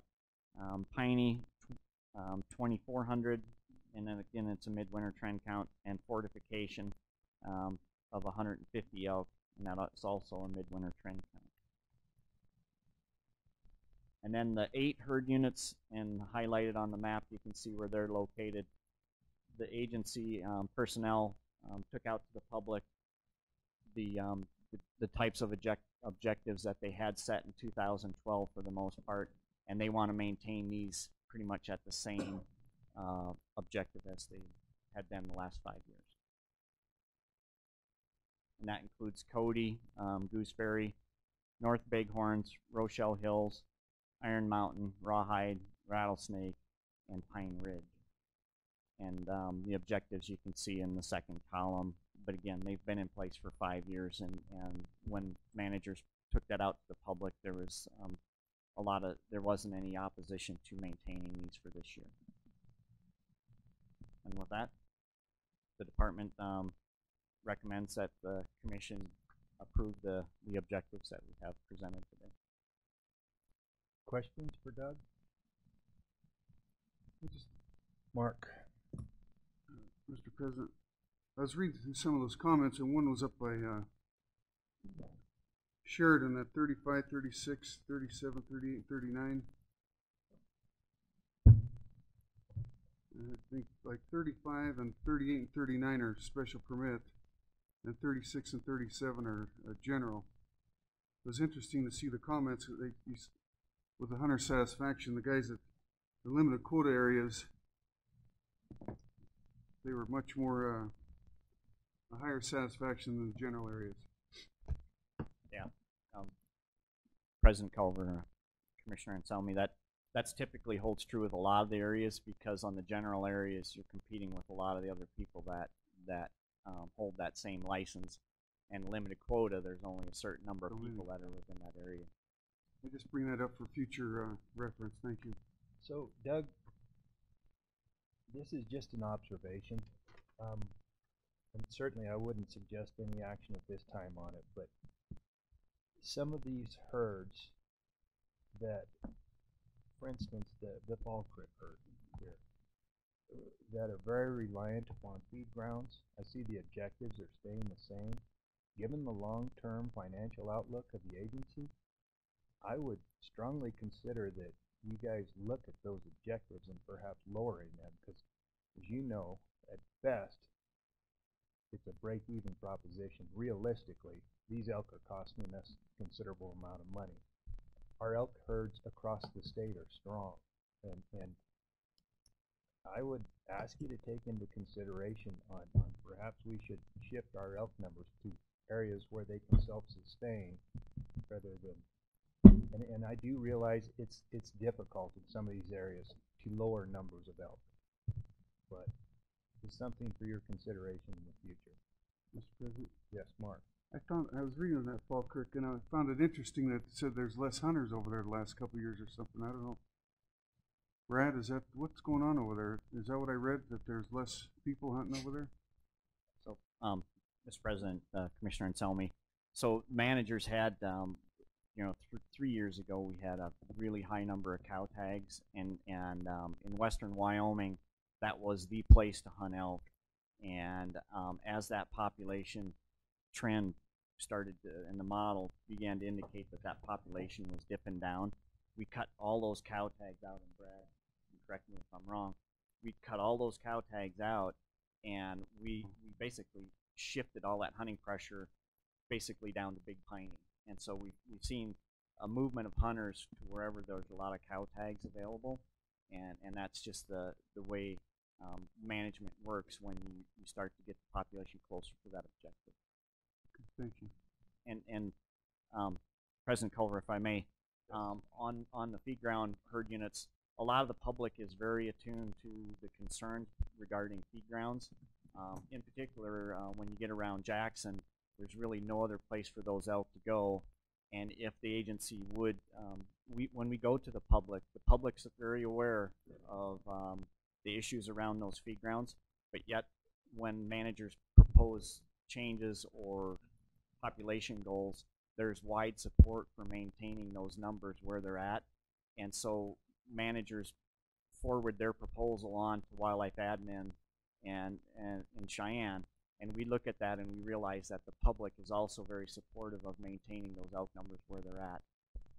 I think everyone recognizes that there would be a significant reduction in those populations if you brought it down to where the animals could move around in the valley there. But given the snow depths, they would basically, on a year like last year, whatever elk we had out, they pretty much found somebody's horse haystack or a feed line and were in conflict. And so it's a really difficult position to be in. I understand that exactly, but as you and I both know, the cost is going up and up and up on yeah. And we certainly recognize these herds, and we've got to be financially prudent too, especially given the long-term outlook financially. Appreciate that. Other questions for Doug? Do I hear a motion? I'll move that we approve the management objectives for the elk herd. Motion made by Galen. Have I got a second? Second. Mike seconded it. Any other discussion? All those in favor, say aye. Aye. Aye. Opposed? Motion carried. Thank you very much, Doug. Appreciate it. Mr. Kennedy, have you had a chance to research that sufficiently? Okay. Yeah, let's do 10 minutes, and we will meet back here in 10 minutes. I talked to those guys out in the hall. The ground things that you don't live over there, man.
you learned for us? Mr. President, members of the commission, so we're going to revisit agenda items 16 and 17.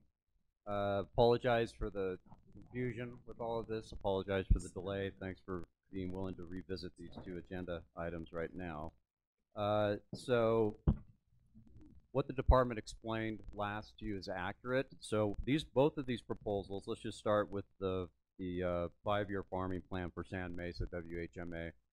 We're moving forward on this proposal pursuant to the Commission Regulation Chapter 23. That provides the overarching guidance to the department from the Commission with respect to how we move forward on farming and grazing, in this case, farming.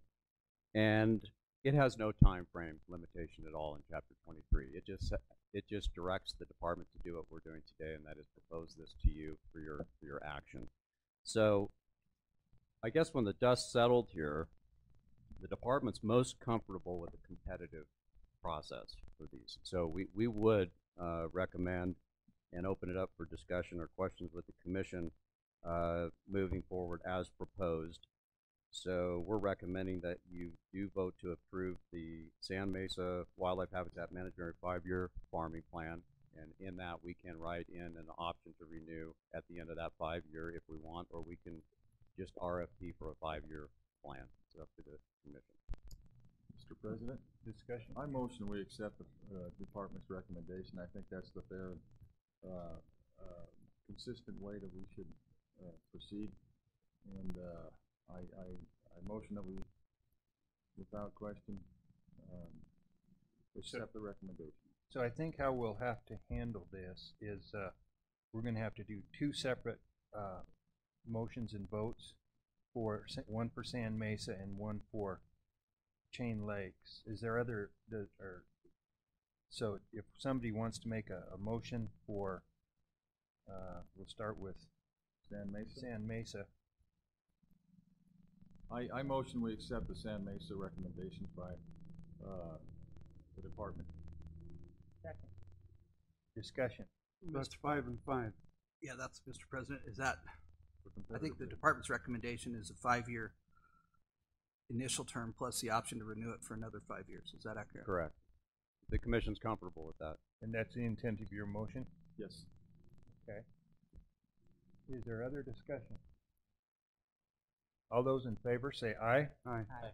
Opposed? Motion carries. Now we'll move on to Chain Lakes. Thank you, Mr. President, members of the commission and the department on that same discussion for the most part, just a different practice on this WHMA, but we are recommending that you vote to approve the Chain Lakes Wildlife Habitat Management Area 5-year grazing plan, and that would also include a option for renewal for additional 5 years. So moved.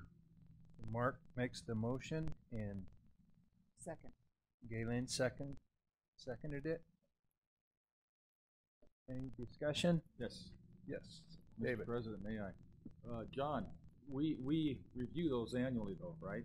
So if we have a bad operator, we can exercise that option and get out of the That's correct. Okay, that's all I have. Any other discussion? All those in favor say aye. Aye. Opposed? Motion carried. Sherry, did you get the motion maker and second on both of those? Okay, very good. So now we are set to move on to item 19, Mr. Edward. President, before we do that, I was visiting with my two Republican friends down here at the end of the table, and Mr. Doobie, I think, has a good idea that maybe we look at doing these differently, potentially going forward. So, Pete, sorry to put you on the spot. Well, I was just thinking that maybe we looked into the possibility, kind of like the state does with the state lands, is that your current lessee has a preference when it comes to the bidding process, so that they have a chance to match, so to speak, whatever's proposed, and so they can maintain the continuity through the year. It seems to work well in the state lands. Like a first right of refusal. Yes, correct. I think that's a very good idea, and Pat was sharing that with me, and I think that's a real good idea. So at least have the department look into that possibility. Well, then So you got new commissioners from that area, and maybe something would happen. And I like the 5 and 5 myself. We haven't had any problems. I don't know what we're trying to make a problem. I believe he means go 5 and 5. Yes. It's just within the formula for calculating the new lessee, the current lessee gets some additional points. Am I correct? Correct. Yeah, it's not changing the terms as far as the length of the permit. It's just when it comes up for renewal. In this exact same situation in the Sand Lakes or Sand Mesa, where we have a farmer that it seemed to me was doing a very good job, and they'd like to keep him on, so he would have a preference over in the bid process. That's the way it works on some of the state land grazing proposals. It opens up, but the current lessee has like the first right of refusal to match the bid or something like that. Well, especially Mr. when President, you have members of the somebody Commission, I think we can questionable. do that.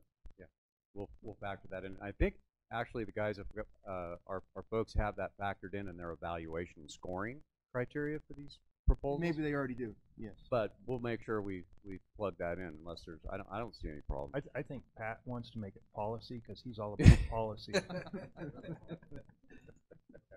Okay, We'll do that. And when we get out, Mr. President, members of the Commission, when we get out and visit with you, our Habitat and Access folks in the Services Division to go over the managed land and access summaries, we'll try to discuss some of these issues too with each commissioner. So, thank you. Mr. Edberg. There you are.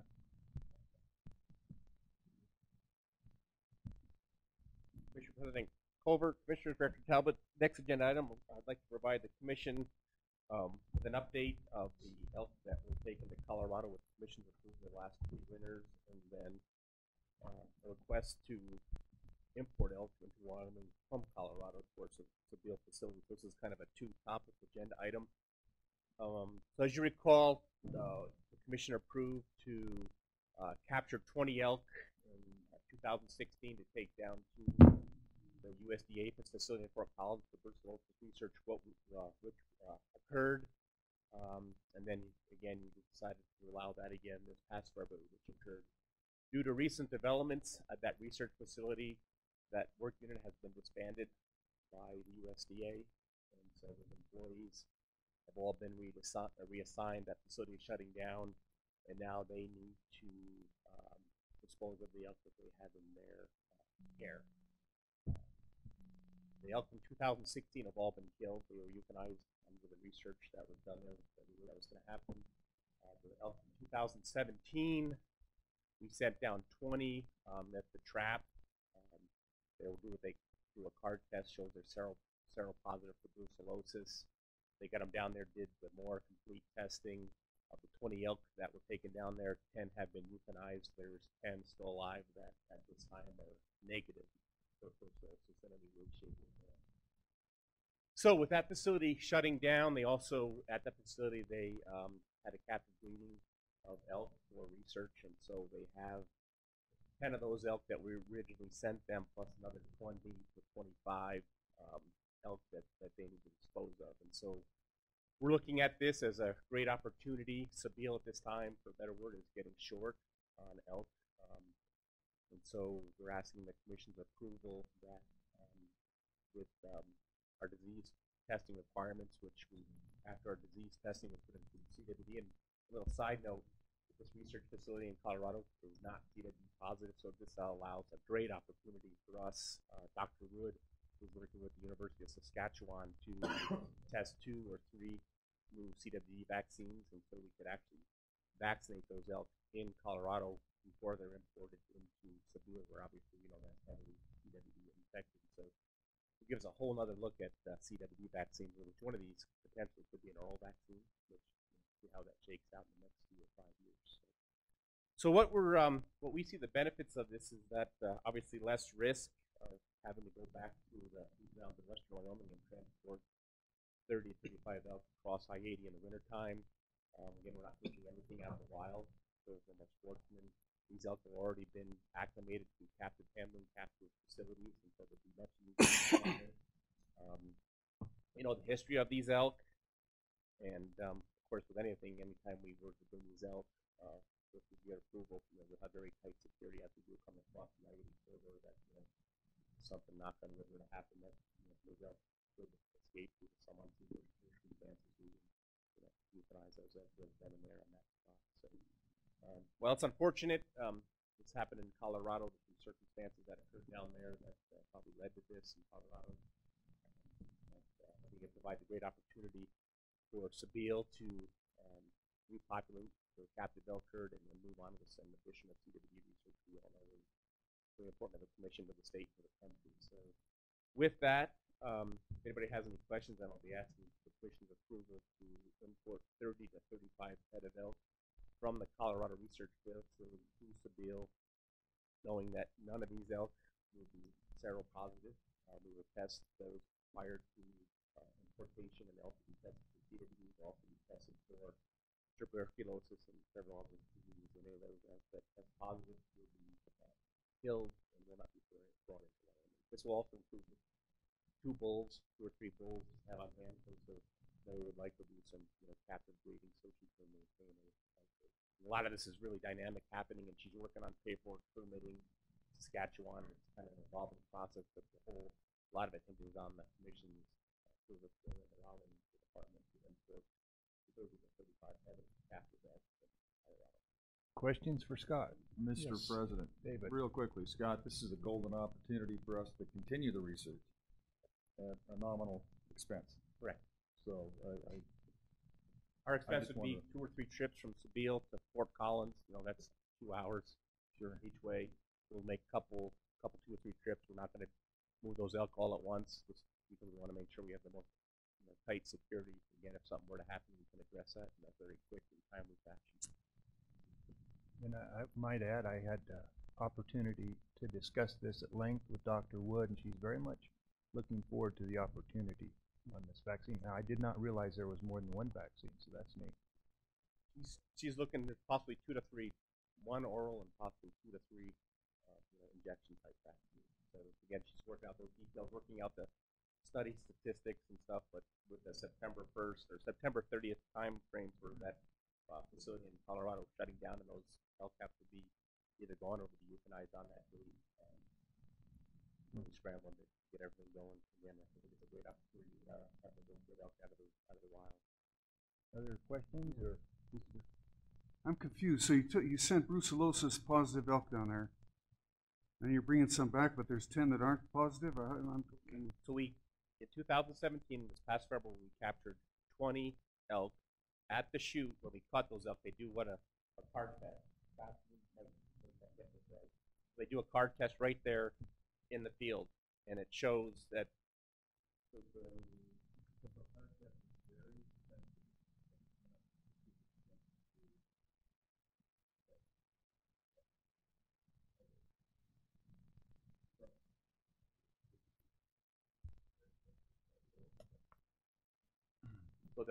they did that, and those elk were taken to the facility. Blood was drawn, sent to our wildlife health lab in Laramie. Hank Edwards did the actual brucellosis screening, and the 10 elk that are left that came from the western part of the state are not brucellosis positive in any way, shape, or form. Well, so when we sent them, we didn't send them knowing that they were. We just sent them. We just captured some elk. We didn't know that they were positive or negative. The card test showed they were positive, but the actual additional true screening test shows they are not. And so, like Scott said, that card test may or may not show that they're actually brucellosis positive. But they do. It's a field test. It's blood on a card. You put a little chemical and swirl it around, and it has a little reaction. But again, those elk will be tested 30 days prior to importation to Wyoming, and if there's any brucellosis shows up at all, those elk will be euthanized, but they will not come to Wyoming. Okay. Can I have a motion? So moved. Seconded. Mr. Doobie made the motion, and Mike seconded it. Any other discussion? All those in favor say aye. Aye. Opposed? Motion carries. Thank you, Commissioners, and we'll put this out as a future update agenda item on this work that we'll be doing. And I realize these vaccination trials are long-term, but any updates would be greatly appreciated. Thank you. Jean, how are you today? President Culver, members of the Commission, Director Talbot. This is Commission Agenda Item Number 20, Licensed Selling Agent Appointment. We have 4 applications today for consideration by the Commission. 1 sporting good, 1 non-sporting good, and 2 transfer of ownerships. The sporting goods application is in Commissioner Rael's district. This is a brand new applicant, Clark's Fork Trading Company in Clark, Wyoming. They would like to become a licensed selling agent, and our game warden Chris Queen did an evaluation, and the business qualifies as sporting goods, having firearms, ammunition, fishing equipment available in their store. They're open year-round from 9 to 5, and they're closed on Sundays. The closest agent to this location is 35 miles away. We have several agents in the town of Powell. And the local warden would like to appoint Clark's Fork Trading Post as a location for selling licenses. The second application is also in Commissioner Rael's district. It's a non-sporting goods application. Game warden Matt Lynch requested that we advertise for an additional agent. Due to the loss of Worland True Value, the owner retired and closed his business, and he wanted another agent to replace that selling location in the town of Worland. And the applications received was from Worland Farm and Ranch, and that was the only applicant, and they have a wide variety of hunting, fishing, and camping equipment that open on Sundays, which is something that the other local businesses in the town are not. And so that would provide a good service to the customers in the area. We would like to appoint that business as a licensed selling agent. The last 2 are transfer of ownerships, where we have some new owners of an existing businesses. And one is in Commissioner Crank's district, and that is, I'm not sure how to say this, Roches Marine. It was formerly Hall's Marine. They've been a long-term location for selling licenses at Glendale Marina. They sell fishing licenses, and they're a seasonal location. And they've had pretty good sales in the past history, about 1,400 licenses during the summer season. They're open, as I mentioned, May through October, every day of the week, and they have a fish only and AIS decals. The other transfer is in Commissioner Schmid's district, and that's the Hitching Rail, close to here in Thane, Wyoming. And they purchased this business in May of this year, a new business owner, and that particular location has also been open for a number of years, and they sell over 3,000 licenses per year. So it's a good location for selling licenses.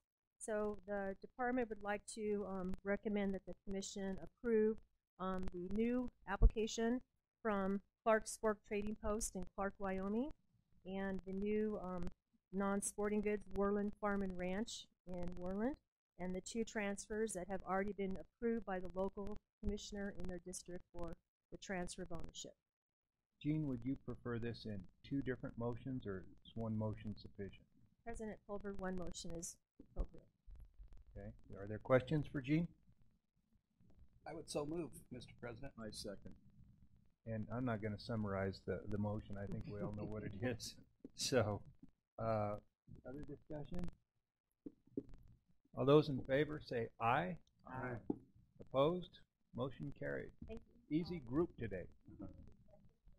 Oh, who did make the second? I did. David Rael. Mr. President, Gene, could you hold on a second, if we could? At one time, we were having real problems with Sportsman Warehouse in Cheyenne paying their bill. Have they reformed, or are we still having those difficulties?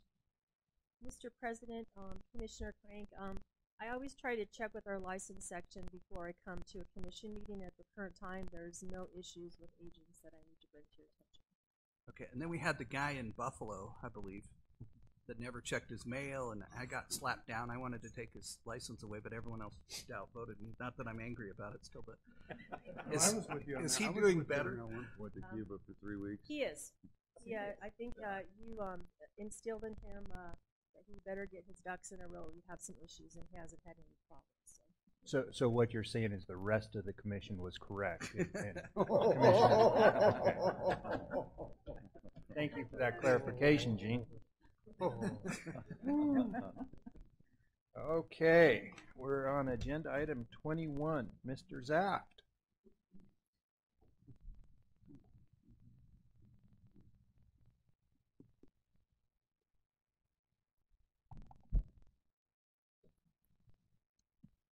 Morning, Mr. President, members of Commission, Director Talbot. I'm here to discuss the proposed changes for the Department Regulation on AIS for 2017. I'll be relatively brief, but I would like to go through a little bit about the process that got us here today and the timeline associated with that regulation process, review some of the efforts we made to reach out to the public and get some feedback on the proposals, the comments we received, and then briefly some of the most important changes in the regulation, and they're either related to the Western Regional Panel implementation or some stuff on bait fish, and then a lot of deletion of regulations that we consider to be self-regulating, not impacting others other than department employees, and answer any questions that you may have. Process for regulation change started about 6 months ago, back in January, when we developed some proposals for the actual language that you have today and circulated that internally and took feedback. That was during the months of from February till March. We finalized those proposals and filed with Secretary of State's office in April. Then we opened a 45-day public comment period where we tried to get as much feedback as we could from the public during that period. We didn't make any substantive changes based on any feedback. We really didn't get any. And then we prepared the final proposals that you've seen in your materials. Brings us here today. If the regulations are approved, they'll be filed with Legislative Service Office probably early next week, and then there's about 75 days where the governor can choose to sign or not. And a little bit different than Chapter 46, our fishing regs that typically go into effect on January 1. These regulations would go into effect immediately upon the signature of the governor's office. When it comes to public outreach, we did our typical news releases and advertisements for public meetings, but we also prepared 2 informational videos that tried to use on our website to reach out to the public. And the first of those was about a 1-minute video in the form of a Ask the Game and Fish question that ran for about a week at the beginning of the public comment period. And it was, what are the proposed changes and how are they going to affect me? And that video was viewed about 315 times during the public comment period. It's still out there, archived under the Ask the Game and Fish questions. It's probably still being viewed. And then a second video went into a little more detail. It ran about 2 minutes, and it was on our AIS homepage throughout the public comment period. It was viewed about 150 times, and it also solicited feedback, whether positive or negative, and explained how people could provide comments online, and had links to the documents that you have before you today. We also had 9 public meetings around the state. Those meetings were held in conjunction with changes to the other regulations you've heard about at the meeting on damage claims, lion seasons, and wolf seasons. And 57 people attended those 9 meetings. And at the beginning of each meeting, we asked folks if anybody was there for the aquatic invasive species regulation proposal. We had a grand total of 0 at the 9 meetings that wanted to hear about AIS regulations. And we didn't get any comments at the meeting. We did get 2 comments online, neither of which was been provided to you, but neither of which was related to any of the proposed changes.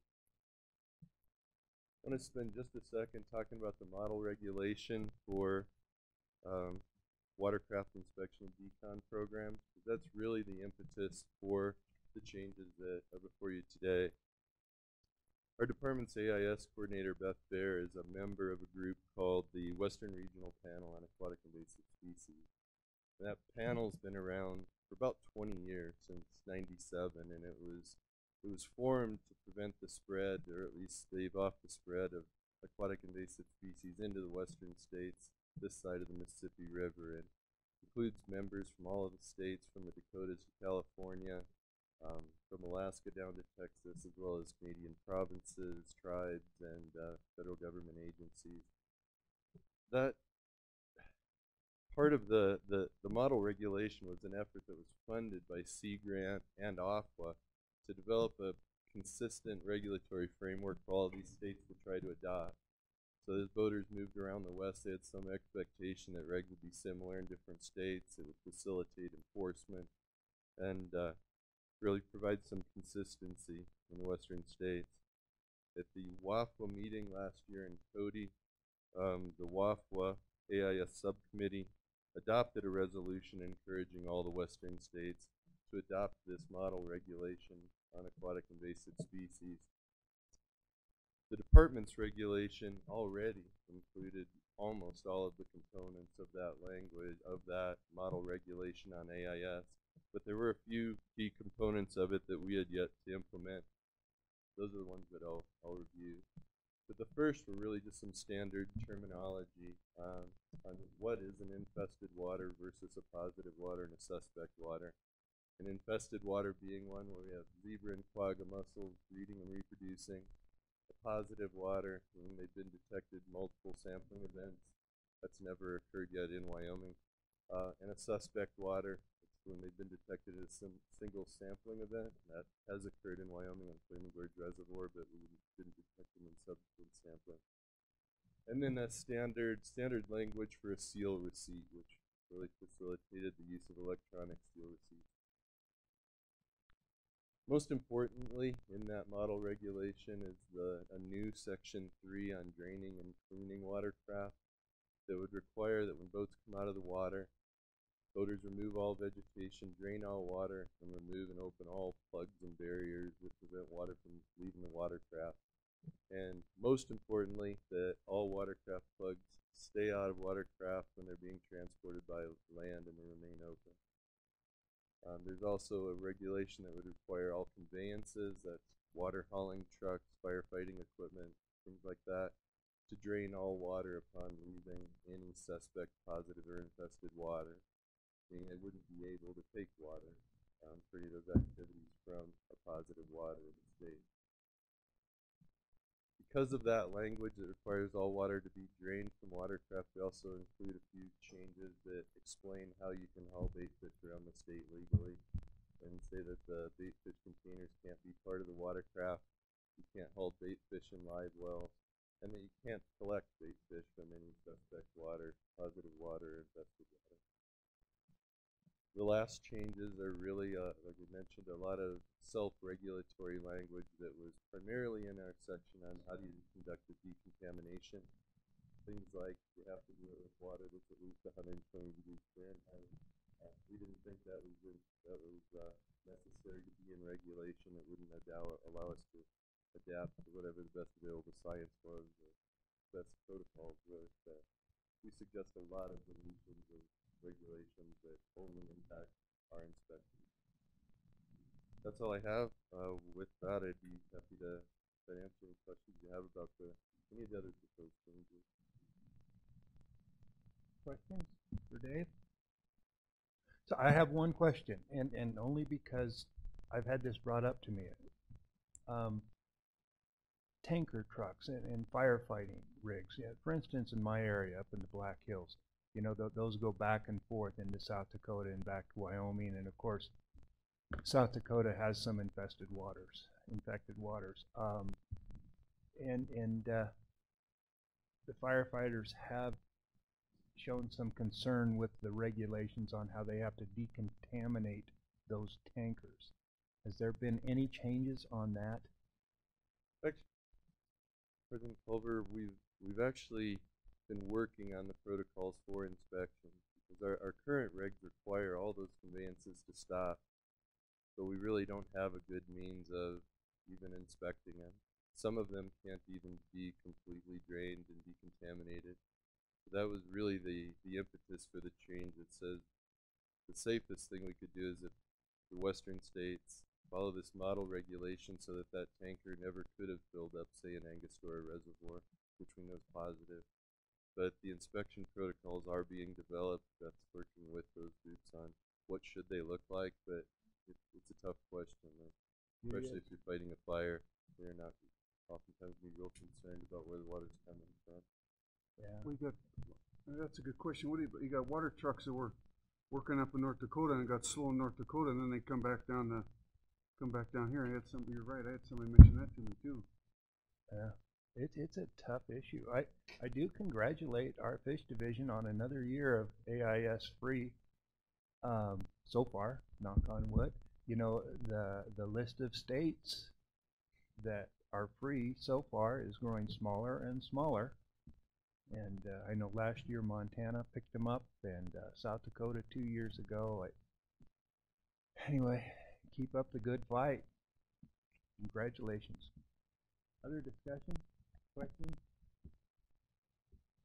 Mr. Chairman, I move we accept the recommendations for Chapter 62. Second. Motion made by Pete, seconded by Gay Lynn. Any discussion? All those in favor say aye. Aye. Opposed? Motion carried. Thank you, Dave. Our last agenda item for the day is Mr. Pauly, the State Wildlife Action Plan.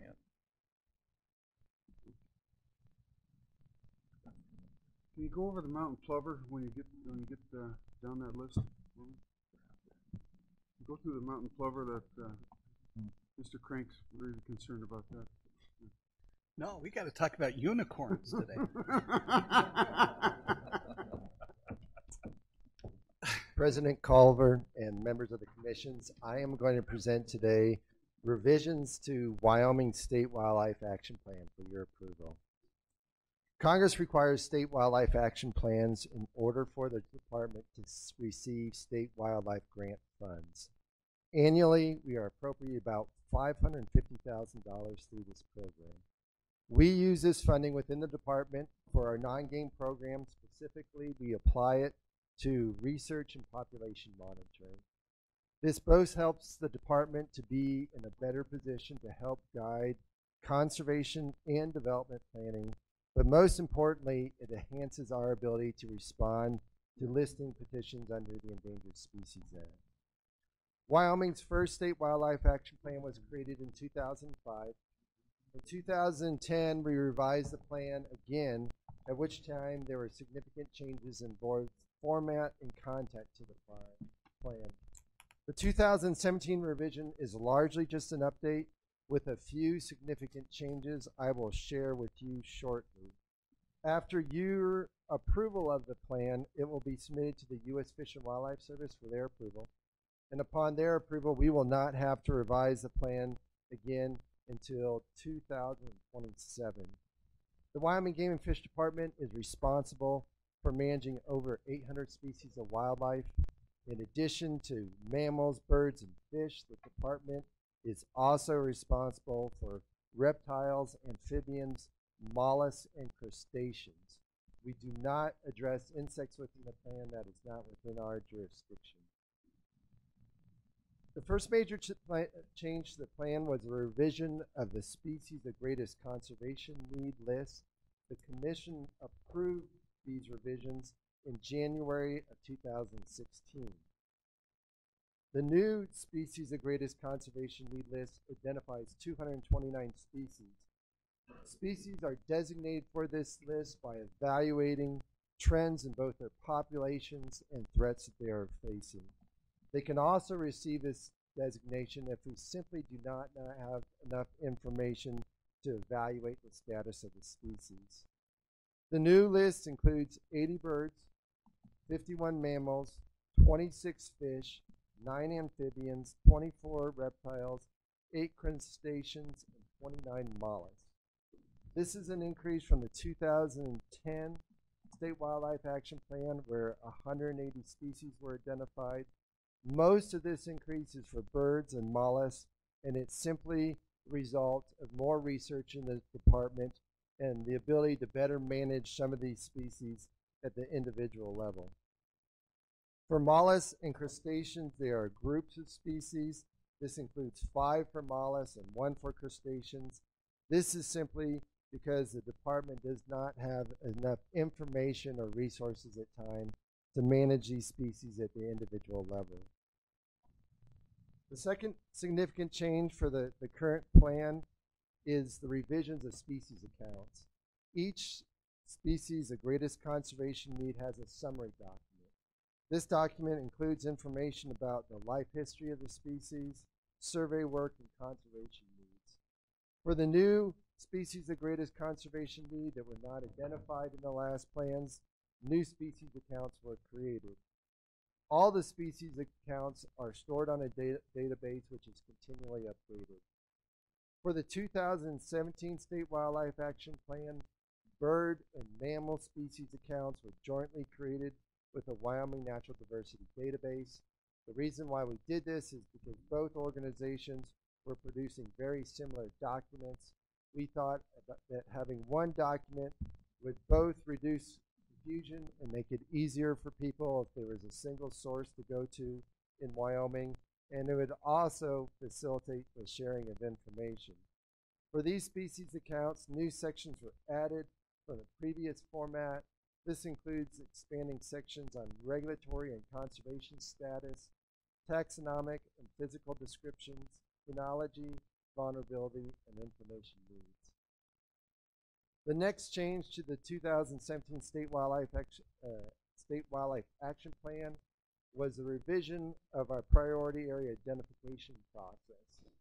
The 2010 plan relied on a software program called Meraxan to identify priority areas for species of greatest conservation need in the state.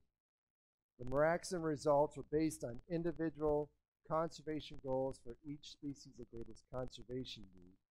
The results were 44 priority areas that ranged in size from 7 to 4,500 square miles and covered about 30% of the state. What we found that since the last plan, these priority areas simply were not being incorporated or being used very much. They were never intended to have regulatory status. And as far as the department for guiding our own habitat improvement or habitat protection projects, we use the state, the Strategic Habitat Plan, which identifies both priority areas as far as habitat enhancement areas and habitat protection areas, and takes species of greatest conservation need into consideration. What was done was a working group was assembled that had department employees. It had individuals representing the Nature Conservancy and the Wyoming Natural Diversity Database to establish recommendations about how to include information from the plan more frequently into conservation planning. What was decided that instead of having predefined priority areas in the state, what we would do would take the underlying map layers and make those individually available. Those map layers included maps that showed species richness, and so where these maps identified where these species potentially existed within the state. Maps of habitat impactness. They displayed the current level of landscape disturbance, taking into account such features as cultivated and hay lands, oil and gas pipelines, gas wells, residential development, power lines, roads, surface mines, and wind turbines. We also have mapping layers that display land ownership, so the federal lands, the state lands, and any special designations they might have, such as wilderness areas, and then the State Wildlife Action Plan's terrestrial habitat type. So these maps now can be used individually and in combination. We thought that this would better meet the needs of the user and be able to be applied on a project-by-project basis. What you are able to do now electronically, if you are a biologist planning, say, a habitat improvement project or habitat burn, you can draw out your project areas, and these maps now have a drop-down feature that show which species of greatest conservation need might be present. They're sorted by conservation priority. They have links to our species accounts to get more information about the species, what endangered species species might be located there, the terrestrial habitats that underlie that area, the land management status, again, who owns the land, and then these maps that show habitat impactness as far as what current features on this land. Those maps are now being available for through a natural resource Energy Explorer application, means that users can access these maps and use them without GIS software. And those are available both inside the department and outside the department. So people in industry and the energy industry can access those too. The last significant change to the State Wildlife Action Plan is we conducted vulnerability assessments both on the species of greatest conservation need and the terrestrial habitat types. The way we investigated vulnerability was to evaluate each species' exposures and sensitivity to various threats, including residential development, energy development, which included oil, gas, and wind, climate change, and disease, as well as the cumulative impacts of these factors. Exposure was evaluated by doing GIS overlays of the species' known distribution in Wyoming with current and projected areas of these threats in the state.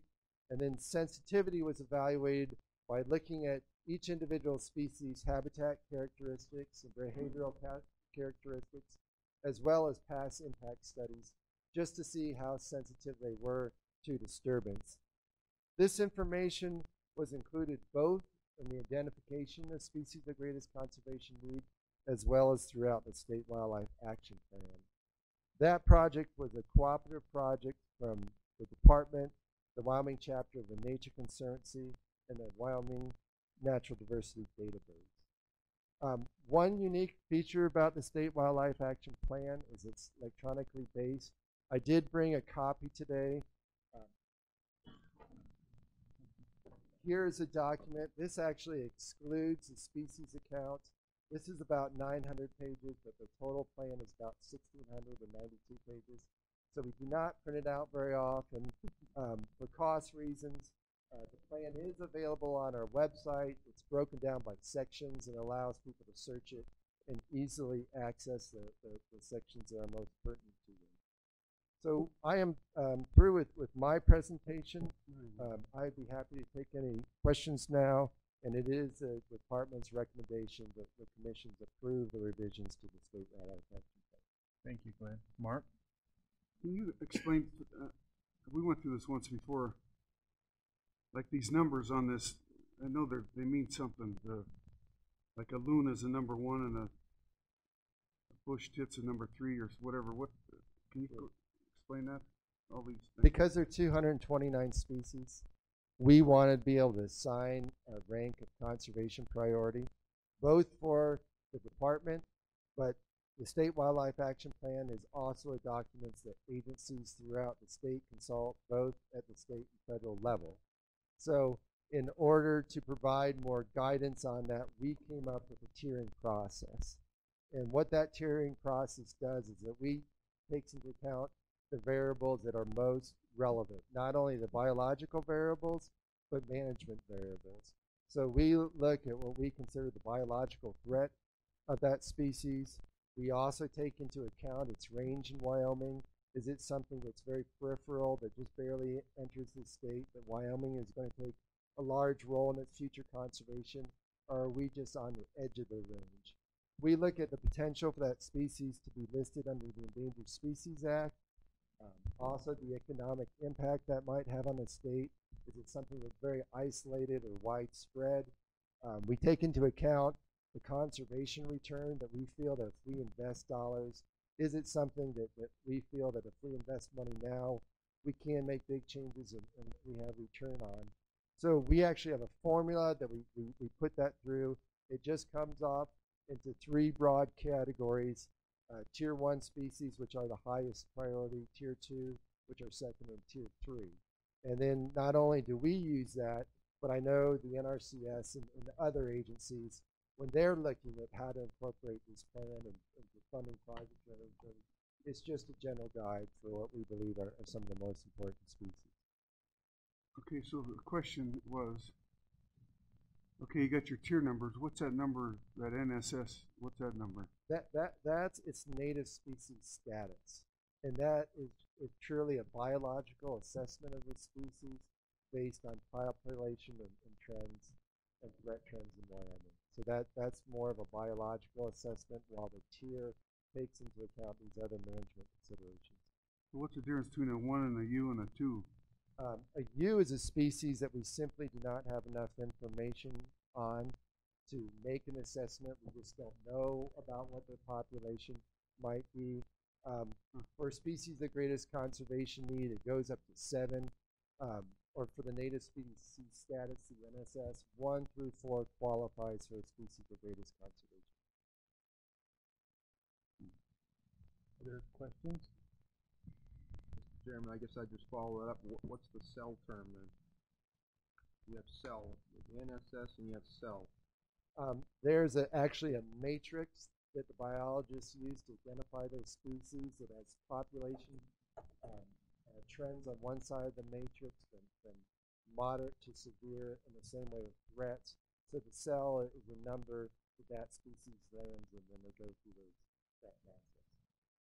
And if I remember correctly, you can actually look at that and kind of identify what the specific habitat threat is, can't you? Yes. On that matrix? I thought. Okay. Other questions? Mr. President, I just have a comment. Yeah. Lynn, this is I mean, you amazing body of work, so I congratulate you on that. Even though I still believe that Preble's jumping mice are like unicorns. So I thought the U in the chart stood for unicorn, but I guess that's correct. You do incredible work for us. Thank you. It's important work. I would echo that, and would you also please convey our appreciation to the rest of the working group? Mr. President, members of the commission, I did a lot of compiling and updating, so a lot of the real work is a lot of the biologists in the field. What is the pleasure of the commission? I think you should still go with you with unicorn, but I make a motion we approve this action plan. Second. Second was by Commissioner Byrd. Mark made the motion. Any other discussion? All those in favor? Aye. Opposed? Your plan carries. Go celebrate now. Thank you very much for all your work. That brings us to the end of our regular agenda. We do have a couple of blue sheets. Joy Bannon, would you like to address the commission?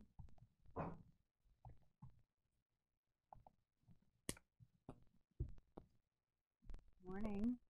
Morning, Joy. President Culver, Commissioners, Director Talbot. So my name is Joy Bannon. I represent Wyoming Wildlife Federation. And I'm here this morning just to provide an update. So in January of this year, you as a commission unanimously voted in favor of a recommendation by the Blue Ribbon Panel on sustaining America's diverse fish and wildlife resources. That recommendation actually dedicates about $1.3 billion across the United States for implementing state wildlife action plans. And the funding would provide states money to actually conserve species of greatest conservation need. In Wyoming, that means, as far as the breakdown goes, we break it down to $19 million in Wyoming. And in 2016, a bipartisan House bill was introduced and then in 2017, this week, we're actually going to see another House bill introduced. So that's pretty exciting. Wyoming Wildlife Federation, your department, National Wildlife Federation, and AFWA are working together with Senator Barrasso's team to have him introduce a companion bill through the Environment and Public Works Committee. There are some specifics that we're working out with respect to budget offsets and just tasks that would be allowed under the dollars provided to the department. But this effort is moving forward, and although we don't know when a Senate bill will be introduced, we're glad to see that there is progress being made. And so I just wanted to also note that it has been a pleasure working with Glenn Pauley, John Kennedy, Scott Smith of your department, and you know, this is a proactive way that we can really be helping sensitive species not get on the endangered species list, and it's just an overall good effort. So thank you for your support of the Blue Ribbon Panel recommendation, and also for your time today. Thank you very much. We appreciate your support too. Yeah. Questions for Joy? Thank you. Thanks. The other blue sheet we've got, Cy Gillian.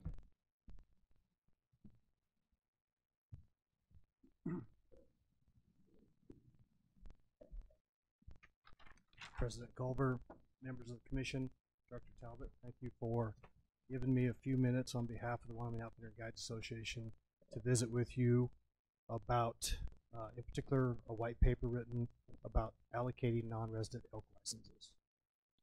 So basically what happened was in about 2014, we had a meeting. It was the e-board of the Wyoming Outfitter Guides Association, myself, Todd Stevie was vice president, Gary Amrine was the president. We met with upper management of the Wyoming Game and Fish in Cheyenne.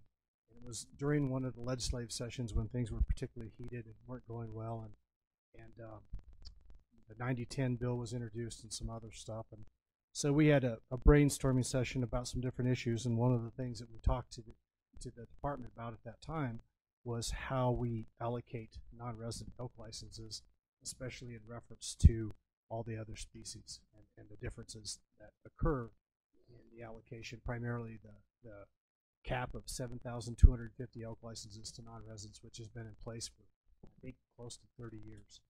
In addition to the fact that we only issue 16% of the non-resident part of the elk licenses to non-residents, whereas we issue 20% on deer and antelope and a different percentage on moose and sheep, whereas elk are the lowest ones. And so we, during that discussion with the Game and Fish, it was very fruitful, and out of that discussion, they formed a committee, and they wrote this white paper. And several of you are very much aware of this. We've been talking to you guys, private conversations, et cetera, alerting you to the fact that this paper is out there and this work has been done.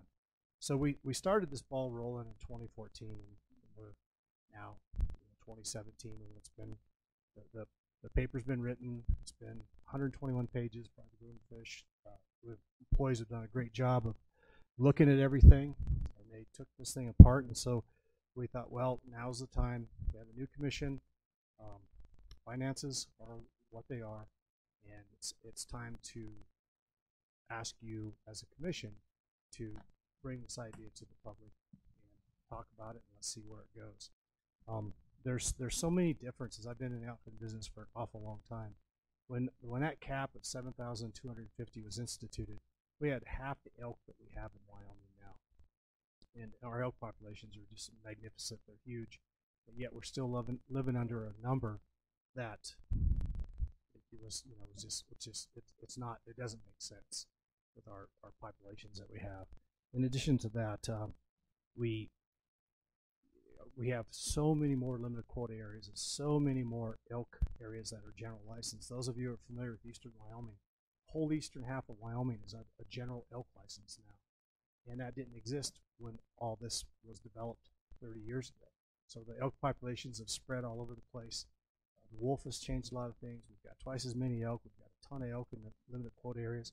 Our elk area 7, Laramie Peak Range, is actually larger now than the Jackson elk herd.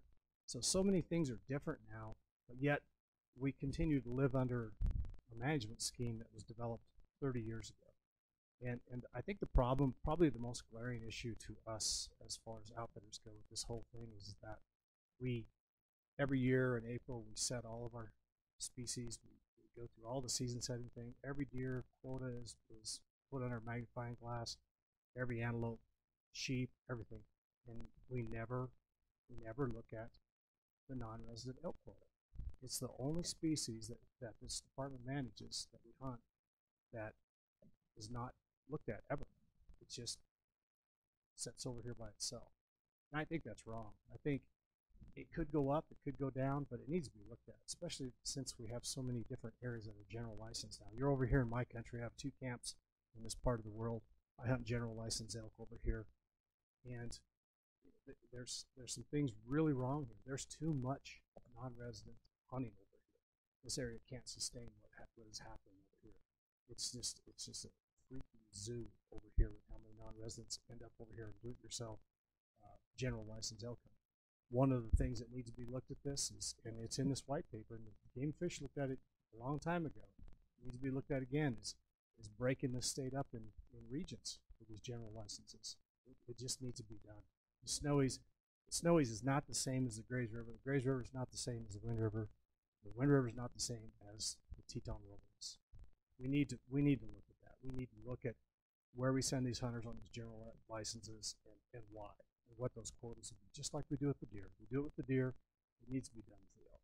And it's just time to do it. We did some numbers on if you went from the 16% quota to on limited quota areas right now to non-residents, and jumped it up to 20%. That's only 460 licenses that would end up going to non-residents out of the resident pool.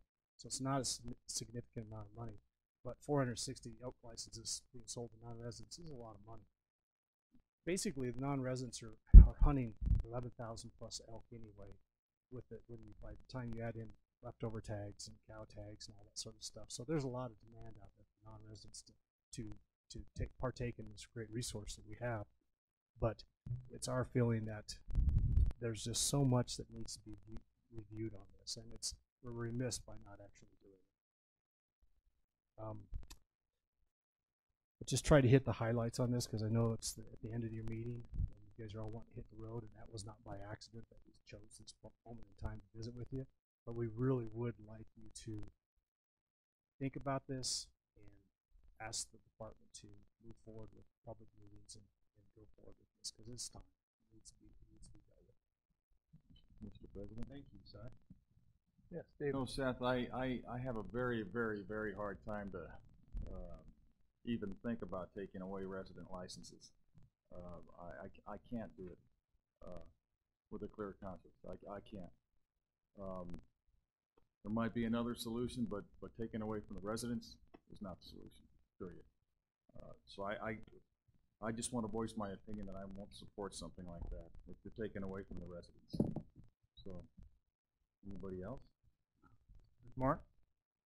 I hadn't heard the idea about the regions like you do deer, and I think that has some merit. When you load up areas, and if they have to choose which, like they do with deer, I think that's a good idea. But I'm with Commissioner Royale. I can't see, all these, except for a few. I've got the list this year. Except for a few, everything's oversubscribed. So you're going to take areas and give, that other 4%. On the other hand, now you could have. Look at this scenario. Then you look at some of these comments. You got Joe Macaroni from Green River comes up here and says, "Hey, I think you should take the antelope licenses and go from 20% to 16% because I haven't drawn an antelope license for 8 years." I mean, that's coming here too, as far as, so that could go both ways. But I think your idea of doing regions with elk is a good idea, and maybe we should. I would agree with that. I would. I cannot agree with taking away from residents. So, Mr. President. Mr. Crane. Just, David, I guess what the outfitters are asking us to do is solicit public comment, think about it, and I think that's appropriate. I don't know where I'll fall on the issue. I will tell you, Si, and I've told my friend Todd Stevie sitting in the background, I think the hard question you guys need to answer for us is, what do you say to the resident hunter who, I'll use myself as an example. I mean, I actually own land on Green Mountain, and I probably applied for elk licenses there for 15 years, and I've drawn twice. So what do you say to that disgruntled resident hunter who says, well, you're going to take 4% of those licenses, the 100 license they issue, and give them to non-residents, when I, as a resident who pay taxes here and own land there and work in Wyoming and everything, can't draw that license. So that's the kind of big question I think that the department and the outfitters and the residents, everyone needs to think about and answer. Maybe there is some solution, but I'm willing to listen and seek public comment and seek thoughtful guidance from the outfitter industry and try to figure it out. I think it has been some period of time since we studied our license structure. Was it last meeting where we heard about potentially going to resident regional deer licenses, which kind of my first blush makes me cringe, but it's time to kind of study those things, I think, to look at different options. It's our job to listen to everyone's passionate about wildlife. You guys are, and the general public is, and the residents are. And I think that's just our job to listen to it and maybe, come to some different conclusion than some past commission might have some. So I agree with Commissioner Crank. I guess what I'd like to see is for this commission to direct the department to update that white paper, and then at the September meeting in Gillette, if you would give us an informational presentation on this issue, we will take it under further consideration. Is the commission okay with that? Agreed. I am. Okay. Then I don't think we need a vote. Mr. President? Yes. I'd like to echo Commissioner Crank as well. I don't want to take a position one way or another until we actually have a proposal or something to discuss. I think that's limiting us, and so I encourage us to go along with this procedure and try to see if there are other options out there. Mr. Smith. President Culver, Commissioner Director Talbot. So, as indicated, I chaired an internal working group back in 2014 that ultimately came up with an internal white paper. And we would commit to, over the next month, updating this white paper with the last 2 years of information that we use, that we analyze here, so that we can give you an updated, up-to-date white paper. We could commit to doing that over the next several weeks, so that you can have that for the September meeting, and then we'll commit to putting together an informational presentation for the September meeting, so that we can have this discussion. There's a lot of complex background here, how we got to where we are today. I think that's the first step in the presentation. Have that understanding how we ended up with what we have today, looking back, and then what are the options of moving forward. This may take several meetings, because it is such a complex issue, but we'd like to get this updated and get it to you in September. We'll make an agenda item to give you information. It is a complex issue, and it's an issue that's going to be of great interest to the public based on the emails we've received this week, from people that knew this request would be made today. So I'd appreciate that. Mr. President, may I quickly?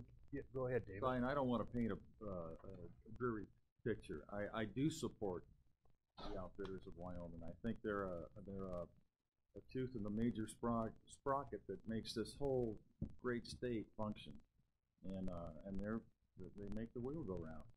So, but I believe there's a solution, but not taking away from the residents. Mr. President? President, go ahead, David. And if we have huge elk numbers now, or so many more, is it a time to raise the cap? There's more. Then there's more licenses for everything. Well, just a thought. I don't know. Mark?